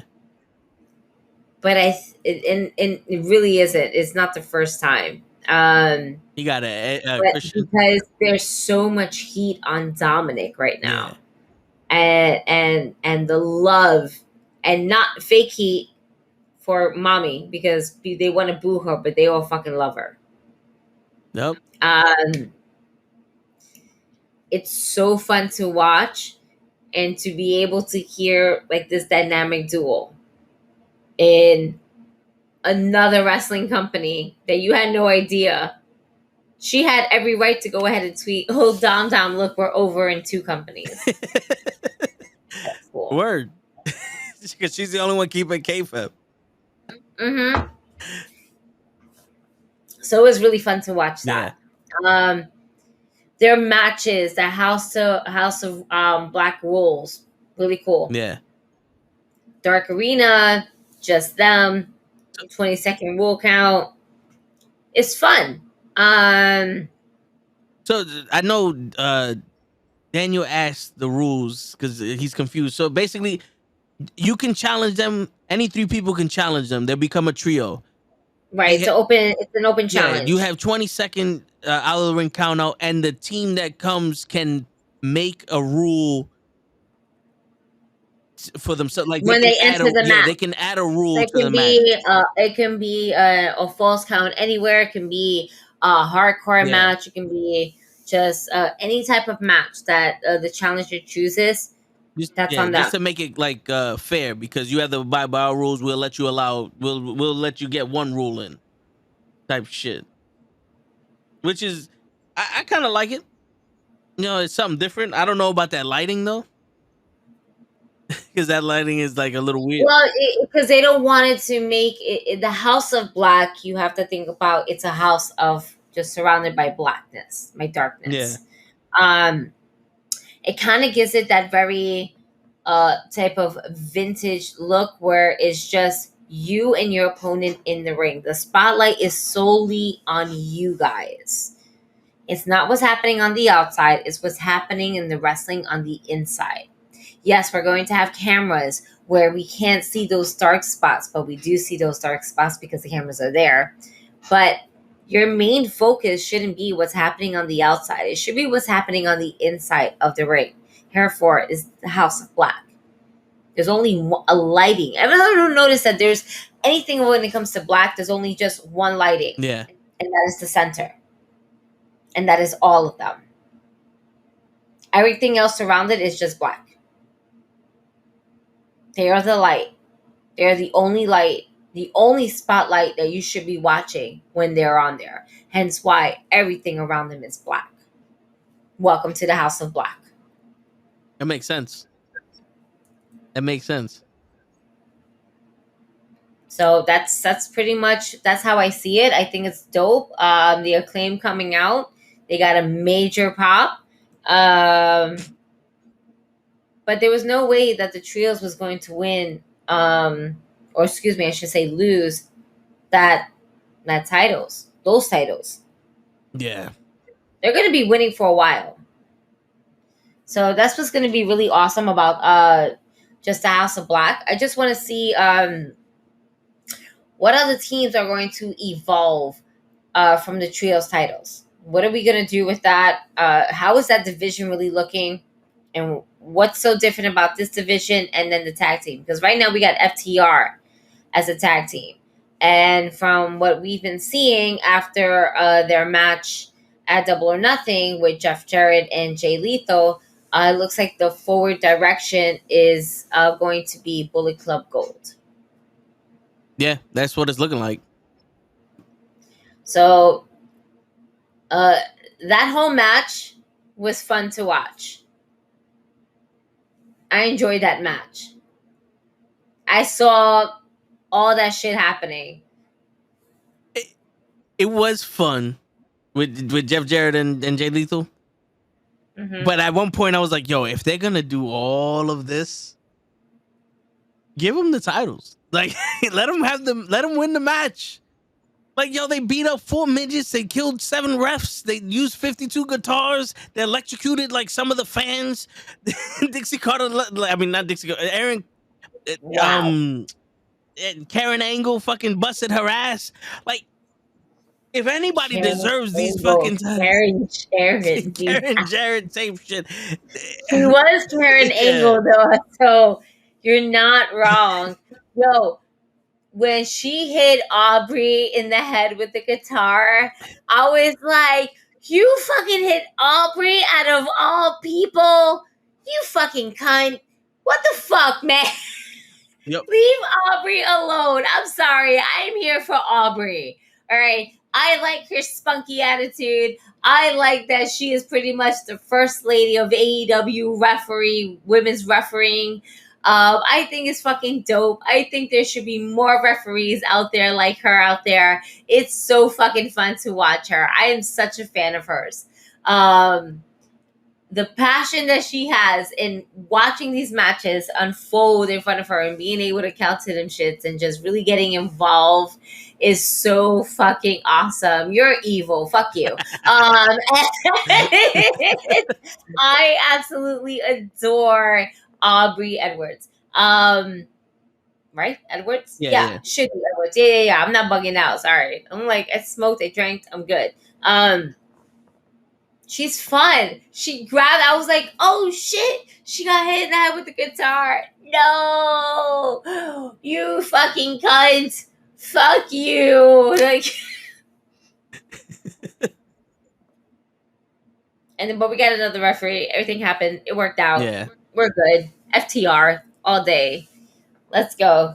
And the ref came back to life. Word.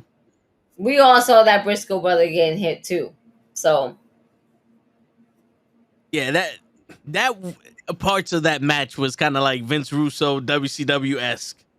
but it was fun. It was Yeah. never meant to be really serious. It's also meant to be a little bit goofy about it. Yeah, because Jeff Jarrett and Jay Lethal are goofy.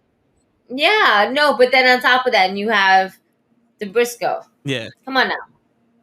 Briscoe's always going to make something fun out of this. You know, everybody's going to bring something to the table. It's going to be just fun to watch wrestling. It's going to be fun. And that's all that we can be thankful for. Now, you said Jeff Jarrett and Jay Lethal was going to win. I stuck my guns and said FTR, and then Kenny also said Jeff and Jay. So it looks like one more for the good guys. Yes. Fuck you. All right. We all said Adam Cole. We got Adam Cole. Wardlow. We got that Taya. I said Orange Cassidy. Kenny said Orange Cassidy. All right. The Pillars match. The 4 Pillars match. Yeah, I'm pretty sure Gigi knows about the Midnight Express. Yeah. Well, I mean, it's not a poor man's version. It's this generation's version, and there's nothing wrong with that. Yeah, I would say more. You Arn have to Anderson pass Olian. the baton. You know, you have to pass the torch. It's nothing wrong. FTR is an amazing tag team, and they put on really fucking good matches. And you need to appreciate the technicality behind the matches that they do with each and every tag team. They are a true definition of what tag team is supposed to be. You have tag teams that don't make no fucking sense to be put together. But then you have tag teams like FTR. Then you have tag teams like the Briscoe Brothers. Then you have tag teams like the Main Event. Then you have tag teams like fucking the Usos. Let's just fucking go. Let's go everywhere. Okay? You have tag teams that connect instead of just 2 random people being put together. So FTR is not a poor man's version of Midnight Express. If anything, Midnight Express probably passed the baton to the Hardy Boys and then passed the baton to them. The Young Bucks. Why? Because this is what wrestling is about. Yeah. It's about their brotherhood into the tag team division. Some people are just meant to be in tag teams. Yeah. It is what it is, though. Ali Pool. I don't know. Yes, Ali Pool. Yeah, you over here talking about the best futures and all. We talking about AWW double or nothing. All right. Wait, that was the wrong one. Yeah, the top 5 biggest futures. Darby Allin is number 1, and then the rest number 5. There you go. That's my list. Oh, just in general? I guess so. He just interrupts our conversation to ask us a question that he asked last week. Oh, he was here last week? Remember, I didn't even notice. I don't know if it was last week or Monday, but somebody asked that same fucking question. That's nice. Word. And we answered the shit. I think Darby Allin right now is what Jeff Hardy should have been. You know what I'm saying? Like, Darby Allin, to me, out of all of these guys, has the most personality without actually trying. Jungle Boy is awkward. Hook is trying to be this fucking cool kid on the block. Sammy Guevara, it's not hitting for me. And Dominic Mysterio has the WWE behind him. Yeah. In all actuality, Dominic Mysterio should have the biggest future out of all of them. But just based off of the aura and the shit they present when they're in the ring, Darby Allin, I think, is the best out of all of them. I agree. He kind of is a little bit of the whole package. But in this match, and as much as you say as Darby Allin, you chose Darby Allin. Little did you know that he was going to be the motherfucker that just took that headlock fucking coffin drop to his own coffin drop. And that was it. as me and Kenny both basically said that MJF. I dare to dream. That's what it is. I dare to dream. Y'all people just want mediocrity. Where's Lay at? And you know what we're gonna get? We might even get MJF versus CM Punk yet again because the people want that. But then CM Punk is gonna be upset because MJF is so probably gonna go over, and CM Punk is like, but that's not how it should be. Ace Steels is supposed to be by my side. How come Larry can't come to these things anymore? Because he has PTSD. I'm sorry. I love CM Punk. I really do. But sometimes I do feel like he's a little bit of a crybaby. Where he feels entitled. There's a lot of... And again, this is just an opinion on the outside looking in. From all the reports that we hear, from all the shit that we read, it just sounds like CM Punk feels like a very entitled individual that if he doesn't get his way, fuck these guys, because I know what I can bring to the table. Like, but if you're toxic, does it really matter what you bring to the table?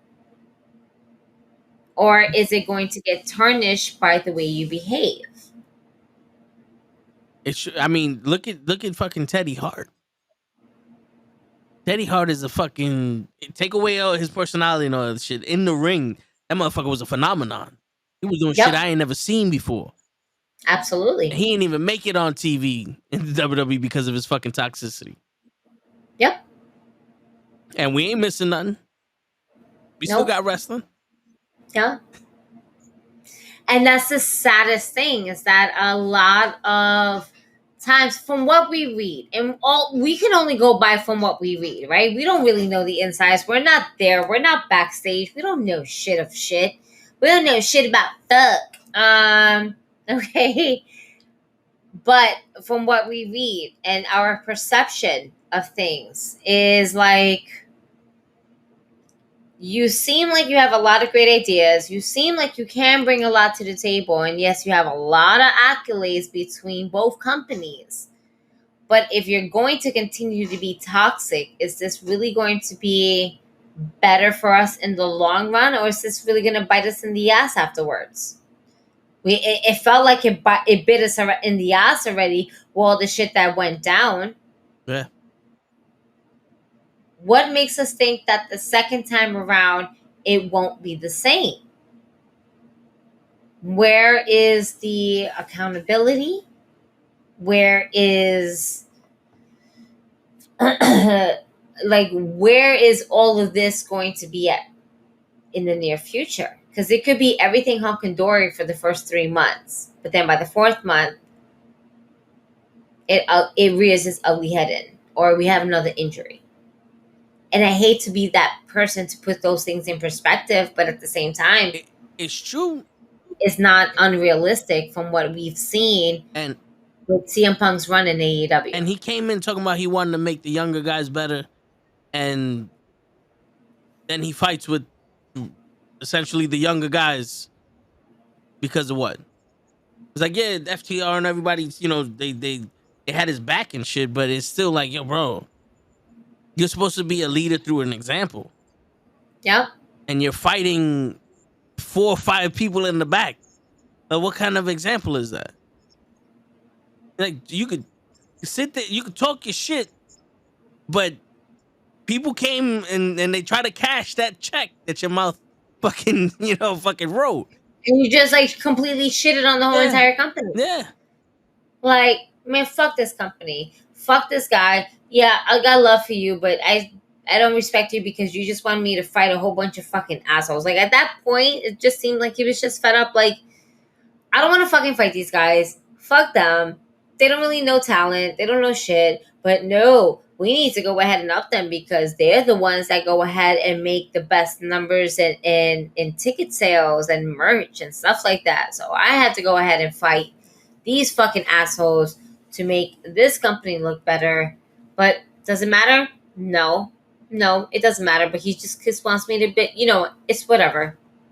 And if you people want to go ahead and talk shit, I'm gonna give you some shit to talk shit about. Like, well, why? Nobody even asked you that. Nobody put their 2 cents in that. Hear you out. Yeah. Here you are, just emotionally just unfolding everything, and everybody's just like, well, we're just gonna sit back, watch this unfold, have you just say what you need to say, and yeah, And then people sounds like this is a management issue, and we're just gonna be here to hear what you gotta say.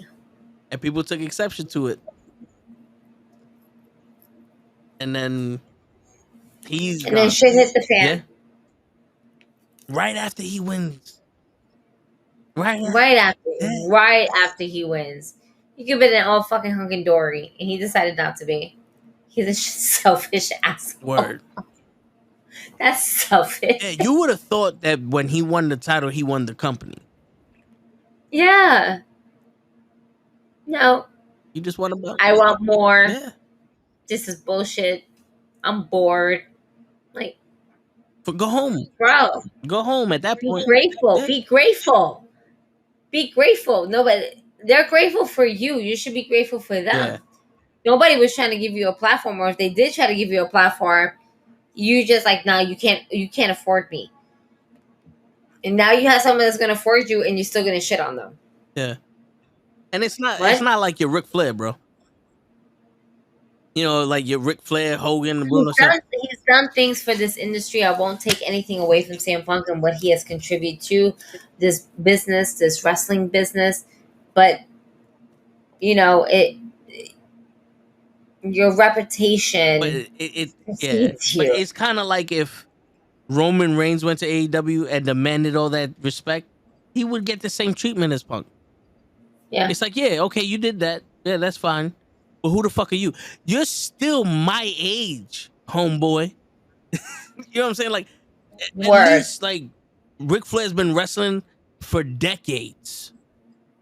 You were out of wrestling for decades. You know what I'm saying? Like, yes, you did what you need to do. You get your respect, all that other bullshit. That's fine. But you come in here and you want people to throw fucking flowers on the floor and kiss the ground you walk on. That's not how it works. No. All right. We got. Let's go through the other two really quickly here, because I just saw the time and I'm like, wow, we're really over. Tony Storm, Jamie Hayter. You were the only one that said Tony Storm. That's my girl. Me and Ken said Jamie Hayter. I knew it. But it has been reported Jamie Hayter has to go through some surgery at the same time, so it makes sense why she dropped the title. She just had to go to get that shit taken care of. It makes sense. All get well wishes to Jamie Hayter. Hope she gets well. Hope she gets back in the ring soon.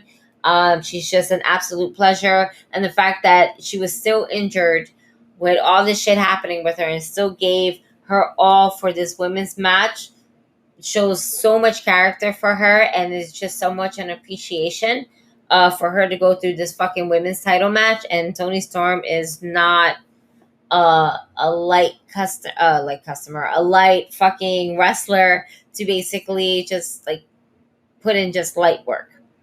So it was really dope to see the both of these women go at it. Toni Storm, your new women's AEW champion, not interim, but legit AEW women's champion. People were giving me shit about me saying that shit on Monday. She was not AEW champion the first time. She was interim champion, and now she's officially AEW champion. She ain't a 2-time AEW champion. She's interim and world champion now. So with this shit, I know it was you, Daniel. Bullshit. In the record books, because they changed it, they will say that she's 2 times women's champion. But in all honesty, this is her real first women's champion, because there's no interim. And that's that. And we move forward. I think the last match we have here, because I'm not even doing the free show. Fuck that. The Elite versus Black Combat. Nobody chose the Black Combat pool. We all chose the Elite, and the Elite has failed. That's it. Yeah. I don't know what they're It going. was anarchy. In Explosions. the arena. You fell Yes. asleep, so let me explain to you why I absolutely loved the beginning part of this match. It made me feel like I was watching a Quentin Tarantino movie. Okay. Because I forgot the band's name. All right, and I'm not here just to learn names. I'm terrible at that. My bad. But I really don't care right now. The band that was playing Wild Thing for at least 7 hours, 35 minutes, and 59 seconds. It played a whole wrestling shift of wrestling music of Wild Thing. The guys were fighting. Both teams were fighting, the Elite and the Black Combat Pool Club. And the band that was singing Wild Thing just kept singing Wild Thing. And then when they were done, they started the track over again and they kept singing Wild Thing. And when it ended, they started the track over again and they kept singing Wild Thing. Dun, dun, dun, dun, dun. You make my heart sing. And they kept going at it for a solid 80 hours and 59 minutes and 59 seconds. Jesus Christ. And they kept going until the Elite got to the fucking band and the lead singer was singing, and then he took off, well, he lifted up his shirt and his shirt said Black Combat Pool, and he got super kicked. And that's how the music ended. I'm happy I slept through that. No, it was an experience that was dope as fuck, and it was funny as shit. And like, in all honesty, you should go back to see how ridiculous it was, but how fun it was at the same time, because everybody is fighting, and it kind of gives you like a bar fight moment where the jukebox is just consistently playing and everybody's fucking beating somebody's ass. So this made me think of oh my god, what is this Quentin Tarantino? Dusk Before Dawn? With No. Am I getting the title right? I don't think I'm getting the title right. Oh, fuck me. Dusk Till Dawn? Dusk Till Dawn. Okay. So you know how you had like the mariachi band playing while everybody was fighting? Yeah. Like one of the creatures and shit like that were trying to kill people, and they just had the band playing in the background when everything was happening. That's what it gave me. It gave me that moment. So when chaos was happening, there's just one song playing consistently in the background until you went and fucking destroyed the jukebox. And in this case was the live band before the music ended, and then you just continued on with your fight. It gave me that feeling, and let me tell you, bro, that shit was fucking lit. And after a while, it was like, yo, this band's just gonna keep playing the song. We're just gonna keep going. Okay. Everybody's kicking each other's ass. That's great. The band keeps fucking playing. Let's fucking go. It was fun. And that was the most from Dusk Till Dawn. Yes, that's what was fucking so much fun about this. It gave you that kind of feeling of a Quentin Tarantino movie, just hearing the fucking band just consistently play while there's a fucking fight going on. And these niggas are like at each other's throats in the crowd, just fucking throwing each other, just doing wild shit in the beginning of it before we get towards the ending. And shout out to Willa Yuta. Because he was the real MVP of the night. Yeah, he got the win. Yep.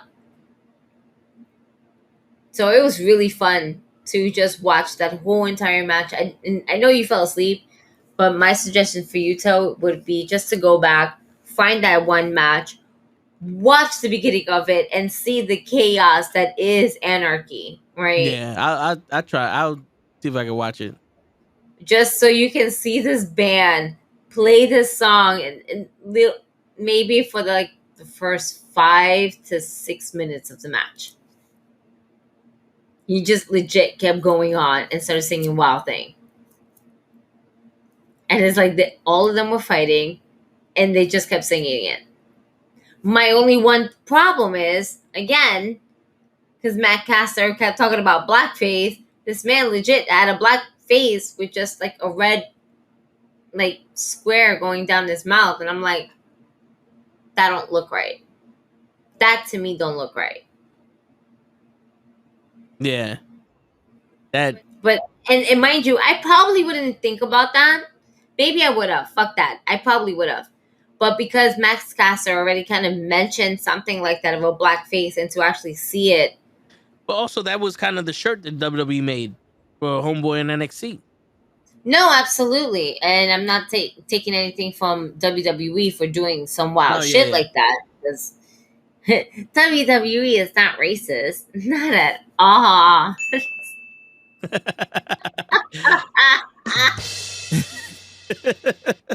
Not them. Not them. But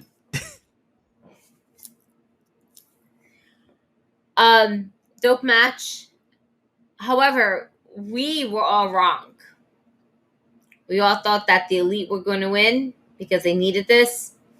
We did not think that Ibushi was going to be there. Is it Ibushi? Shababa? No, Kota Ibushi's the guy from the Golden Lovers. I'm thinking about Golden Lovers. I'm thinking about Kenny Omega's friend. Yeah, that's Kota Ibushi. Yeah. But because I know we're gonna bring him in, so I think that's why I automatically thought that. Yeah, Shirabushi, Shaba, Return of the Mac. It was the one that came in. Takashita. My nigga said Return of the Mac came in. Wow. Yo, bro, they got. And now I have the whole song. Return of the Mac. Return of the Mac. Word. Why are we like this at 1:08 in the morning? I don't know. Oh my God. But I don't know. We're just trying to get through this card. Kenny, you fucked up, you fucking asshole. Anthony thinks that Wheeler Yuta's gonna be replaced by Takeshka and Takeshka. Shibibachi. Thank you. Yeah. Takeshka. Shibibashi, you know, I don't. I can't. No. I can't keep up with this shit.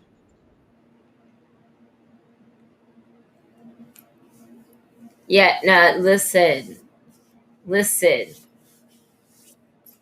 Stop it. And then you're talking about X-Pac being blackface because of Mark Henry. Yes, that was pretty fucked up, but it was about Mark Henry, and there was a difference. It wasn't even thinking about blackface. It was just thinking about is Mark Henry, and they had no black eyes. It's fucked up. Even Road Dogg had blackface to be Godfather. I mean, right? Exactly. He had brown face. Yeah. Like, but still, it's fucked up. They shouldn't have done that. You're right. But they're all boys, so they all kind of like Well, they did it for a reason, so it's like, okay, I get it. They're mocking they're mocking them. They're mocking. It wasn't so much. It wasn't so much of a thought of a black face. Yeah. Where now it's kind of more nowadays is like more of a focal point. Yeah. Anything that you do is a fuck. Oh my God, you did that. Cancel culture. Yeah. Cancel culture. I wipe my nose. Somebody's offended by it. Right. Yo, look at Tommy Dreamer. Tommy Dreamer in the fucking Ric Flair swinging dick fucking documentary said if I wore my hair in a ponytail, somebody get mad, and they fucking tried to cancel Tommy Dreamer. Yo, like they literally said that Ric Flair they almost canceled Tommy Dreamer because he supported Ric Flair and his dick swinging like what the fuck? That's fucked up. Yeah. Okay, but no, that's I don't care. I know it's as fucked up as it's and I'm like all pro women and shit like that. But just hearing a dick swing around like a helicopter in general, I'm an asshole. I think that shit's fucking hilarious. That nigga, like, so the woo came along with the fucking. Yo, what's my man Mystical? My man Mystical, take your dick swinging like a helicopter, North Carolina, come on and raise up. Take your shirt off, grab your dick swinging like a Stop. Oh man, How fast does it go? oh man, gonna catch My some flight hair with is that blowing in the wind. shit. I'm done. When All he did right. that shit on the We went plane, to the captain's like, "Oh, we're losing cabin pressure. What's going on there?" oh my god. I'm done. Yo, shit. I'm fucking done. Oh. But overall, AEW, great event. Do I feel like AEW was a better event than WWE? Yes. But it was more even. Because usually they'll like Yeah, they're more even. Absolutely. I think the only reason why WWE has maybe some better matches is because they had two events. yeah. So overall, together, WWE would have a better weekend because they had two events. So it's kind of like a numbers game where it's at a disadvantage. But both events equals a decent AEW event, and AEW just gave us a decent Double or Nothing event. Yeah. So you put two events versus one, and it's still even. Speaks volumes for AEW. Yeah. And But yeah, and AEW probably had the same runtime as both yeah, NXT and WWE events, so it's kind of even. pretty much. But that's all the wrestling we had this weekend. We have a lot of stuff coming up later on this month. It's the first of the month. Wake up, wake up. Wait, well, it's actually the second of the month, but Right. not until the sun rises, bitch. Wake up, wake up. It's the first of the month. I gotta pay rent. Yeah, that's the only problem with the first of the month. But to help us, we would like for you guys to like, comment, share, subscribe to the Knucklehead Network. We are here every Thursday live, every Thursday at 9, 10, 11, 12, 1:13 a.m. in the morning. We're here shooting the shits and giggles about pro wrestling. Word. And then after you like, subscribe, and share, and tell all your friends, go fuck yourself. Yeah, pretty much. And then come back come back tomorrow. We'll do the Tona show with somebody else besides Show because he ain't gonna be here. So pretty much. There you go. And on that note, ladies and gentlemen, it's your friendly neighborhood Knucklehead signing out.